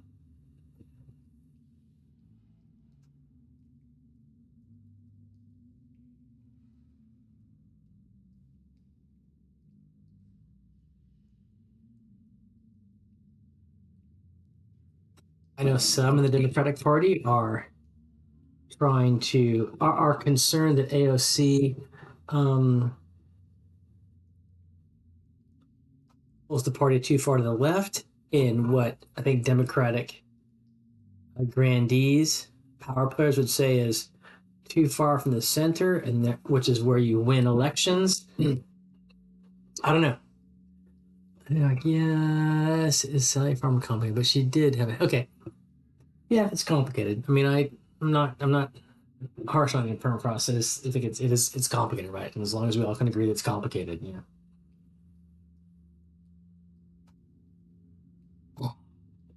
Maybe complicated is the wrong word. It is multifaceted. It's rarely possible to kind of like take these issues down. Rarely, not never, to single individuals and single events. Right? Is that fair to say? But yeah, I don't know. But career politicians are the fucking worst thing they're the worst fucking form of life on the planet. Career politicians, the fucking worst of all political persuasions.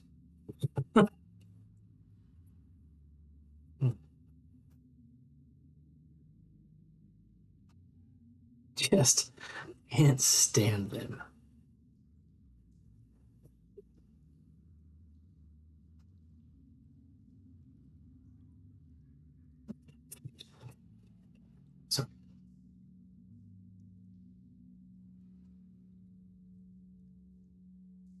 So one of my friends in Hawaii is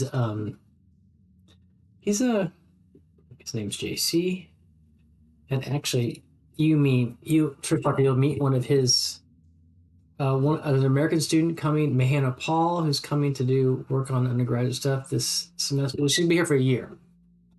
I know her only because she's from Hawaii. She's from Hawaii, like Kanani is, and she is the friend. Well, she's the daughter of one of my friends. This guy JC Mikilanik, who's a kind of political animal in Hawaii.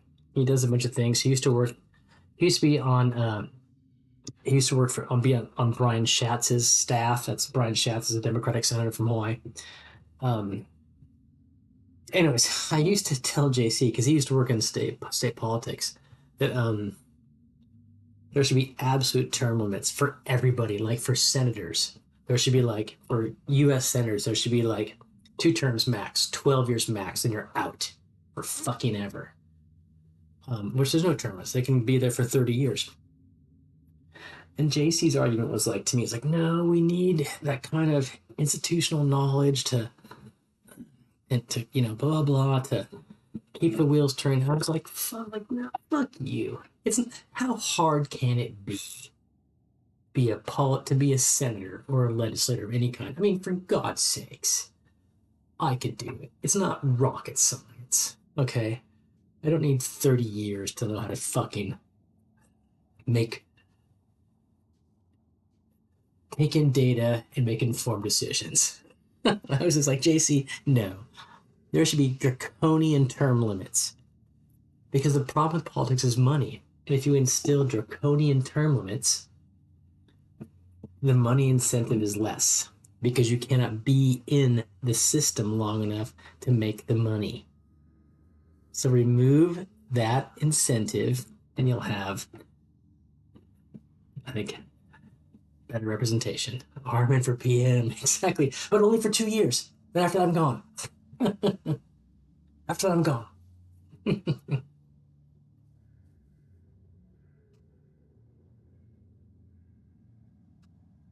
CD sales.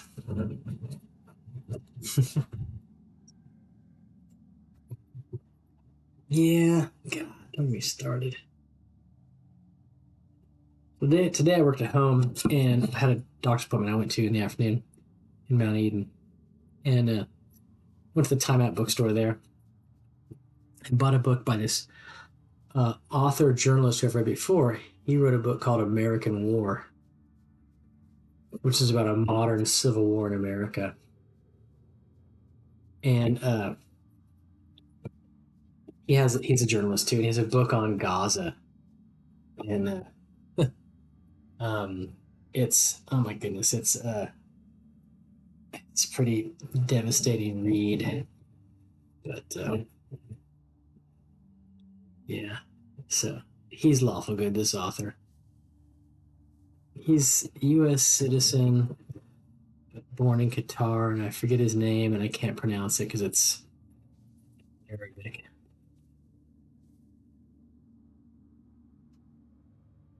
Next time you're over at Trishak, I'll show you the book. I just read a couple of chapters. I read a chapter today. It's pretty eye-wateringly, a bit difficult. So, no, I think the Alexander Twitter was a person who I think had the name Waters to it. Person was publishing that was running for Senate. Friends want to put dirty money to their mail. A sympathy bill that was against the guy did not take into account.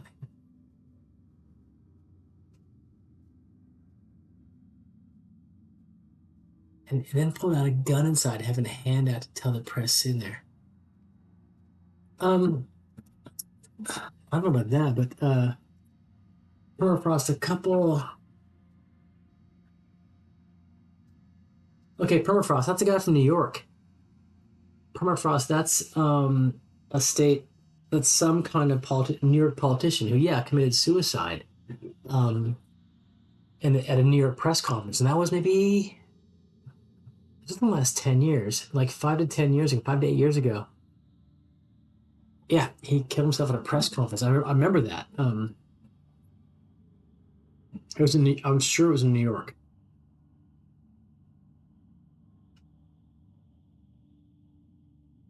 Terrifying. Terrifying that anyone wants to take their life. I'm going to do it on a national stage.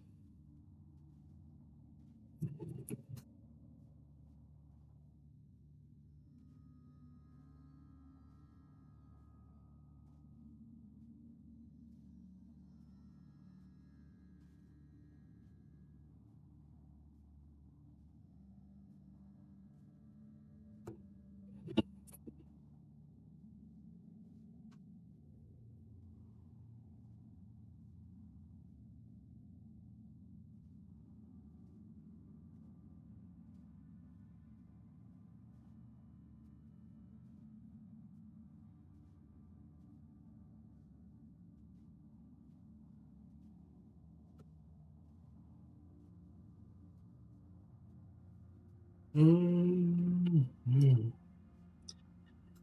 I'm getting tired.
Okay. Moving forward here. So maybe we'll do that one.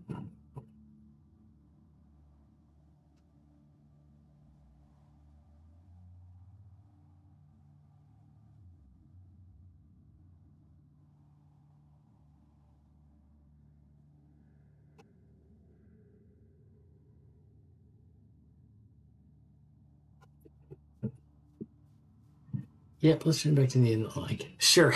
That sounds fine to me.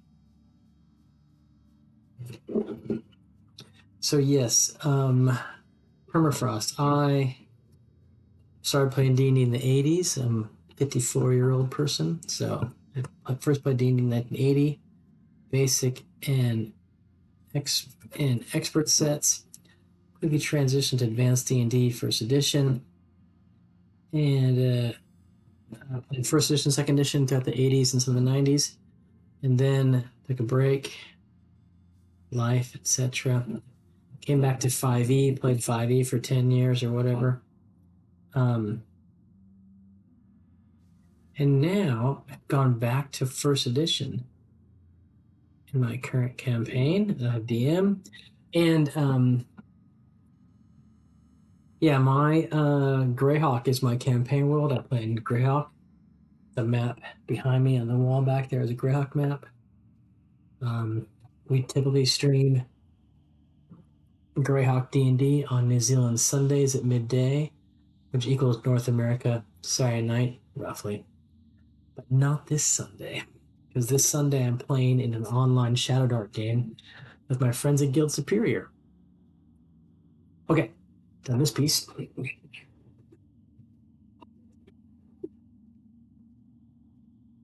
Now I'm inside.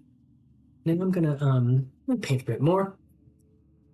I might, yeah, pull this corner piece off my castle over there and start working on the side of it. So it's this.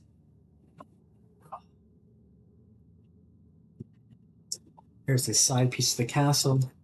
Next level down, there's the interior, which has already been done a while ago. We need to work on this outside wall. And I want the whole thing there so I can kind of see the whole thing while I work on it. I'm just looking at it here. I'll start from that side. And first, I'm going to paint the windows, because I know the windows are going to be a certain color. Black, red. There. And paint the windows like red. There's that stuff there. I don't know what to do with that stuff yet. Christ. Oof. Let me see. How will that look? Should I paint them in... What scheme should I use there? Sorry, I know you guys can't really see this very well, but I'm not a streaming god, I'll say that. Shoot. I think I should paint those pieces there, though. Maybe those get the black road treatment. Oh. Okay.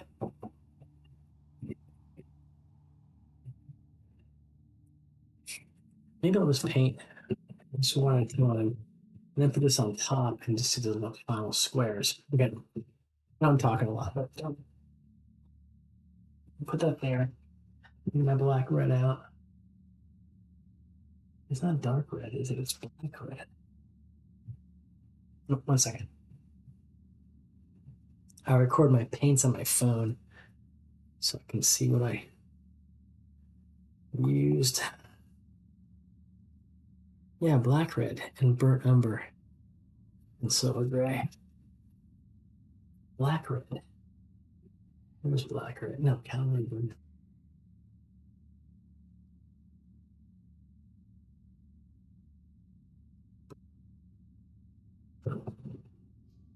That's the paints I need now.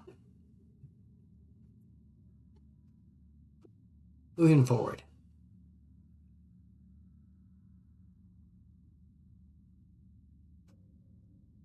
Okay. Yeah, I guess I'm going to paint the windowsills, because I have been using black red for those. So I'm going to go over to the Vortex paint shaker over here on the windowsill. I swear, when it sounds like explanations for how something is overpowered, it's using things end up being so underwhelming at times it seems common, or some kind of or lower kind of time consumption. Like Pathfinder, is that what your main game is, or 5e?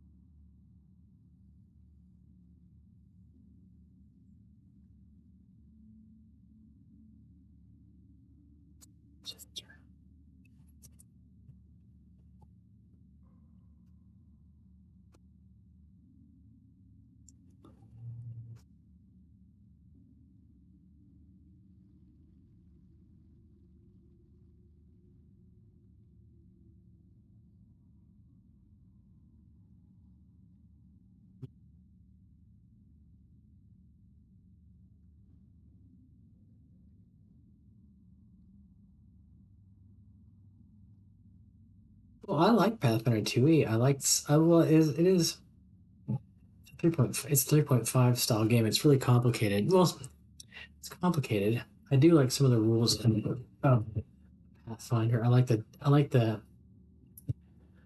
do like some of the times the not purely success or failure issue, but degrees of success and failure. I do like that. The die mechanic is really cool.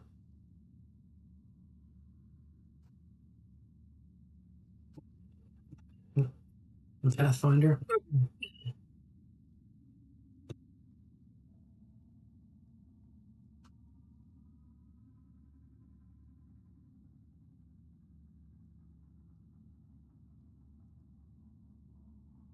Played Pathfinder only a couple times with a friend of mine who also is a D&D player. My age, first edition, second edition kind of D&D player. So I'm painting those window curtains there.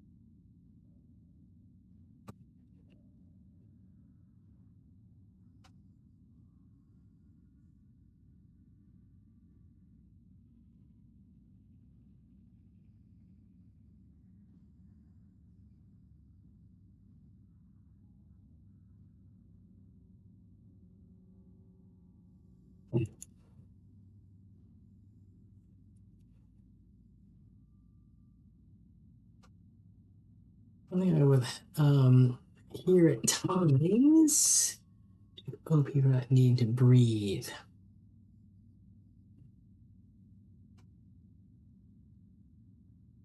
Well, that sounds kind of OP to me. I mean, in my game, there's none of that kind of stuff. It's basic stuff. Humans. Greyhawk is a human-centric world. You play a human in first edition D&D, dwarf, halfling, half elf, half orc, sometimes half ogre if that's in your Greyhawk. And so I never really have that kind of stuff. Those kind of issues in my game. Well, that's just the way in my game world. We don't have all that and stuff. The game is really not in first edition D&D. It's not character focused. Characters are much simpler. They have much fewer abilities. So the game is a team game without any kind of highlight of small highlights on individual players. So it's different from the kind of current, excuse me, 5e kind of system. They don't need to breathe and walk on wire. Well, part of it, if overpowering is also a DM problem. All right, the DM needs to make encounters that are challenging. You can make any, no matter this, you can make any, no matter who your characters are, you can make a challenging encounter of it if you do it correctly. And frankly, I have trouble with that though. I understand where DM's coming from. It's the problem with 5e especially as characters get to higher levels, they have so many options. It's hard for the DM to remember all of them and account for all that stuff they can do to make a challenging encounter. And that's why I believe 5e gets the rap of being all the bad guys are nerfed, all the characters are OP, overpowered. Because they have so many things they can do, it's difficult for the DM. I would say that's the reason why. And that's the reason why I don't really like to play it. To be honest. Okay. Yeah.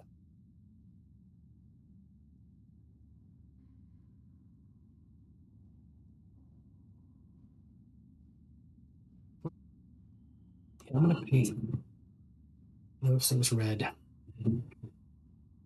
Oh, you can't see anything here. Sorry.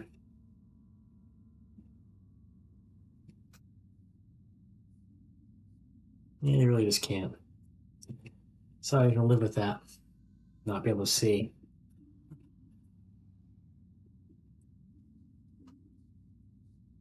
I'm painting over here.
Oh, since my character and my teammates were dragged to the Fey Woods at an underground place.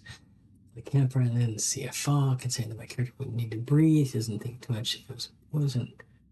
Didn't want to know if it had, but didn't want to know if it had spores or not. So I could distance from it. They'll basically touch some of the campfire and exploded.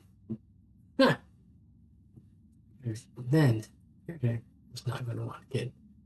Well, yeah, I can see that. That makes perfect sense. It's perfectly reasonable. Not to want to explode. Hmm. I'm just looking at my piece here, trying to figure out where to go with this my red paint. I guess I'm gonna go down the center here, doing edge work.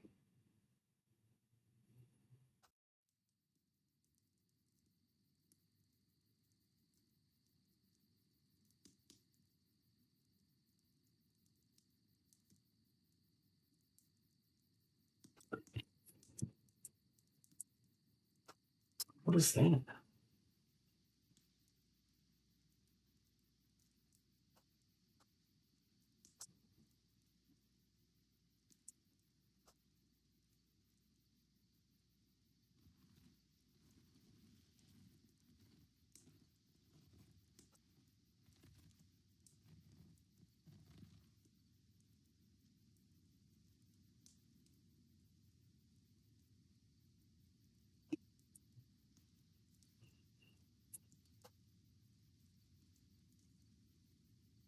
Yeah, that's true.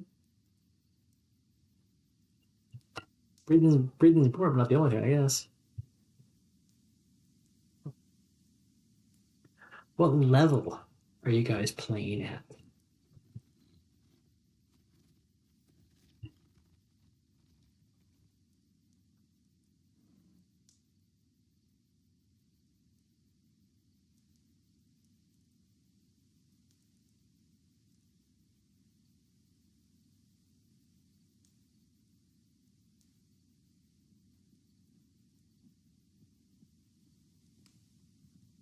No one can see what I'm doing here.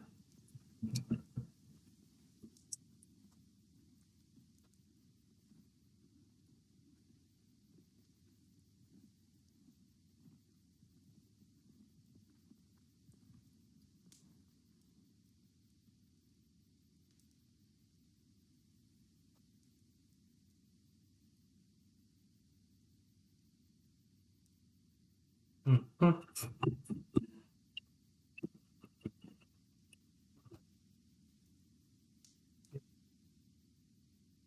Ew, that's pretty low level.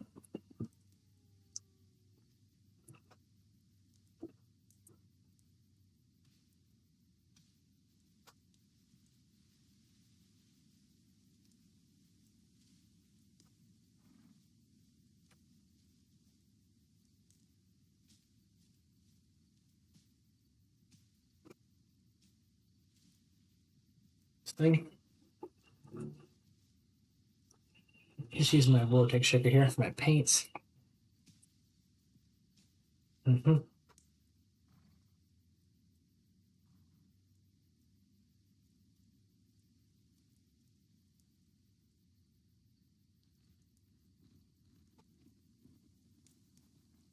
Okay.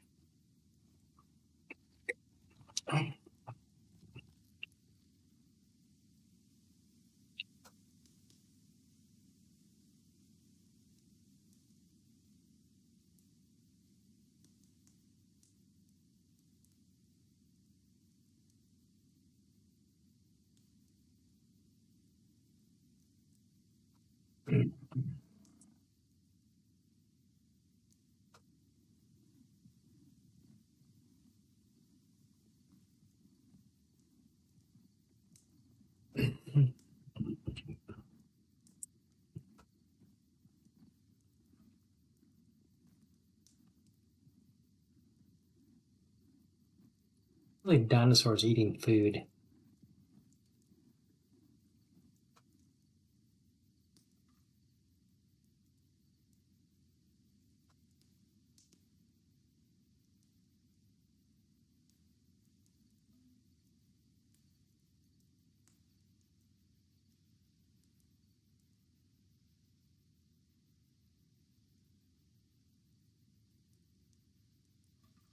Getting there too. Hmm.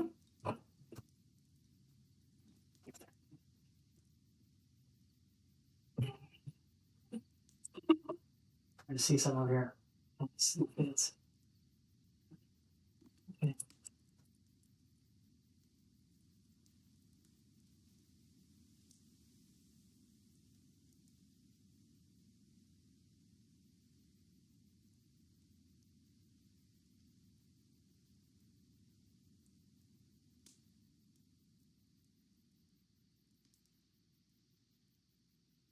I like the sound of the campfire. Also, I've been eating more food maker. Small logically sizable items that can get small logically sizable items that can be magical. Make her has no stomach. House by his way. So short. You can't trace magic.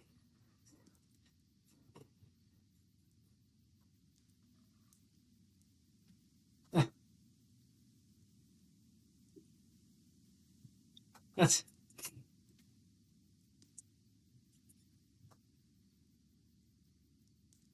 that's that is quite a set of characteristics.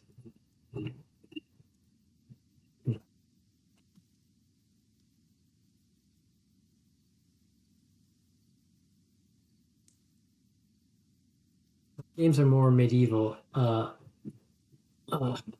low magic. Um, Whatever the standard again, the standard kind of Greyhawk, original D&D world. That's what that would be.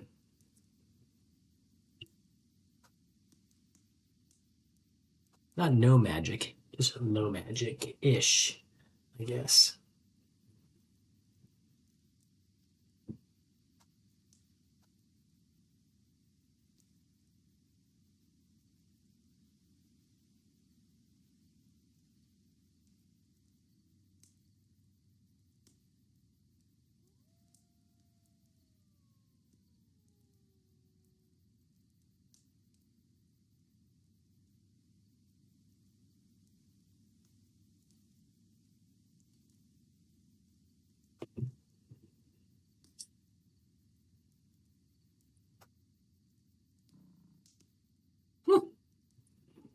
It's funny sounds.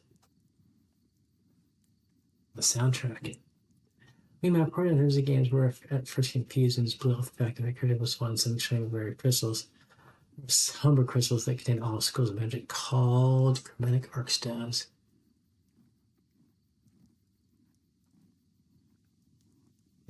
Off. So, like,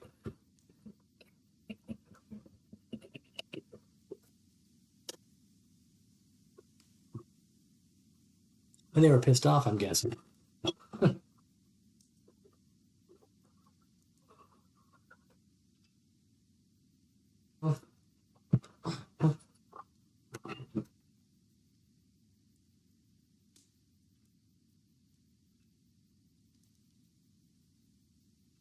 Well, again, as long as everybody in the party is having fun and the game is having fun, the DM, you, and all the other players.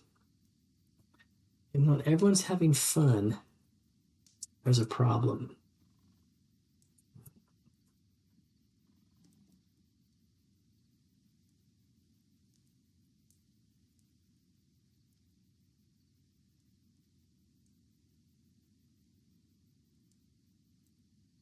The only rule.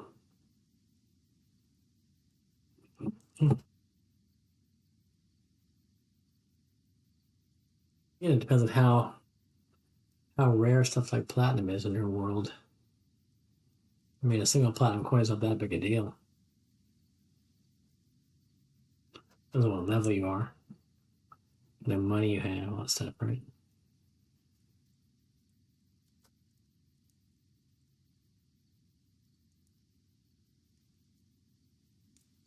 Hmm.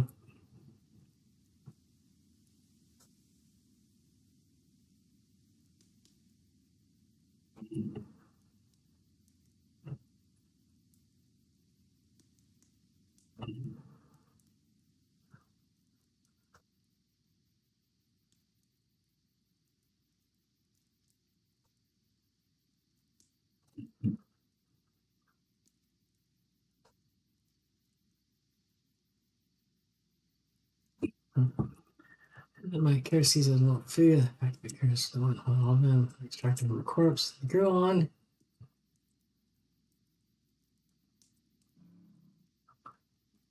All right. Now I'm going to put top on this so I can make sure that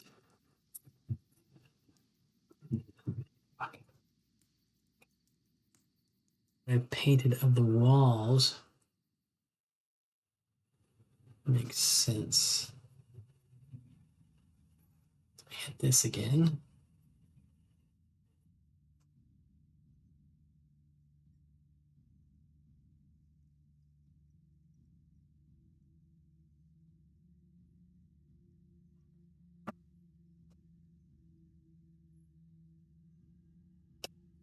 Okay, that's a lot. Now,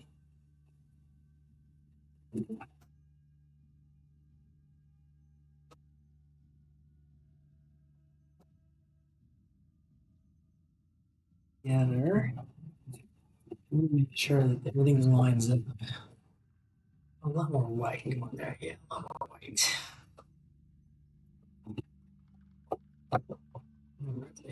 Yep, all right.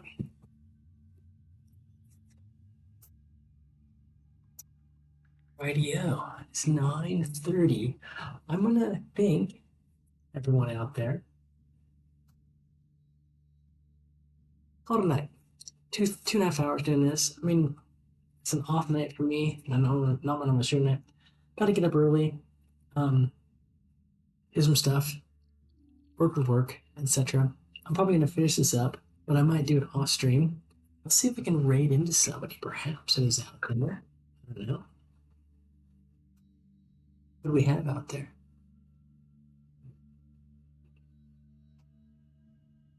If you're not breaking the game, but just remember, everyone needs to have fun, right? If not everyone has having, if not everyone is having fun, DM and players, all players, then well, everyone needs to have fun, right? That's all. Okay, GM Workshop is doing again Baldur's Gate. Always doing Baldur's Gate. Okay, Evil Doers out there. They're not, those are people from my part of the world. I think I might raid into, well, there's no, maybe we'll raid in a GM Workshop. Okay, let's see what he's doing. Shall we? Just a couple of people.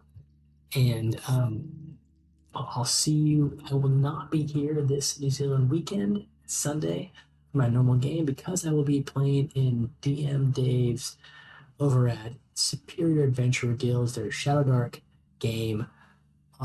It is airing Saturday night. I want to say it's 6 to 9, which is my New Zealand Sunday, 8 to 11. Anyways, Saturday night on Superior Adventures Guild. Hey, Permafrost, thanks for the follow. And then the weekend after that, we'll go back to our regularly scheduled live Greyhawk game 1E2. We get around the table with all our trained minis with this castle here. Okay. Good to talk to you from Permafrost. Thanks for the follow. And we will raid into GM Workshop. See you soon.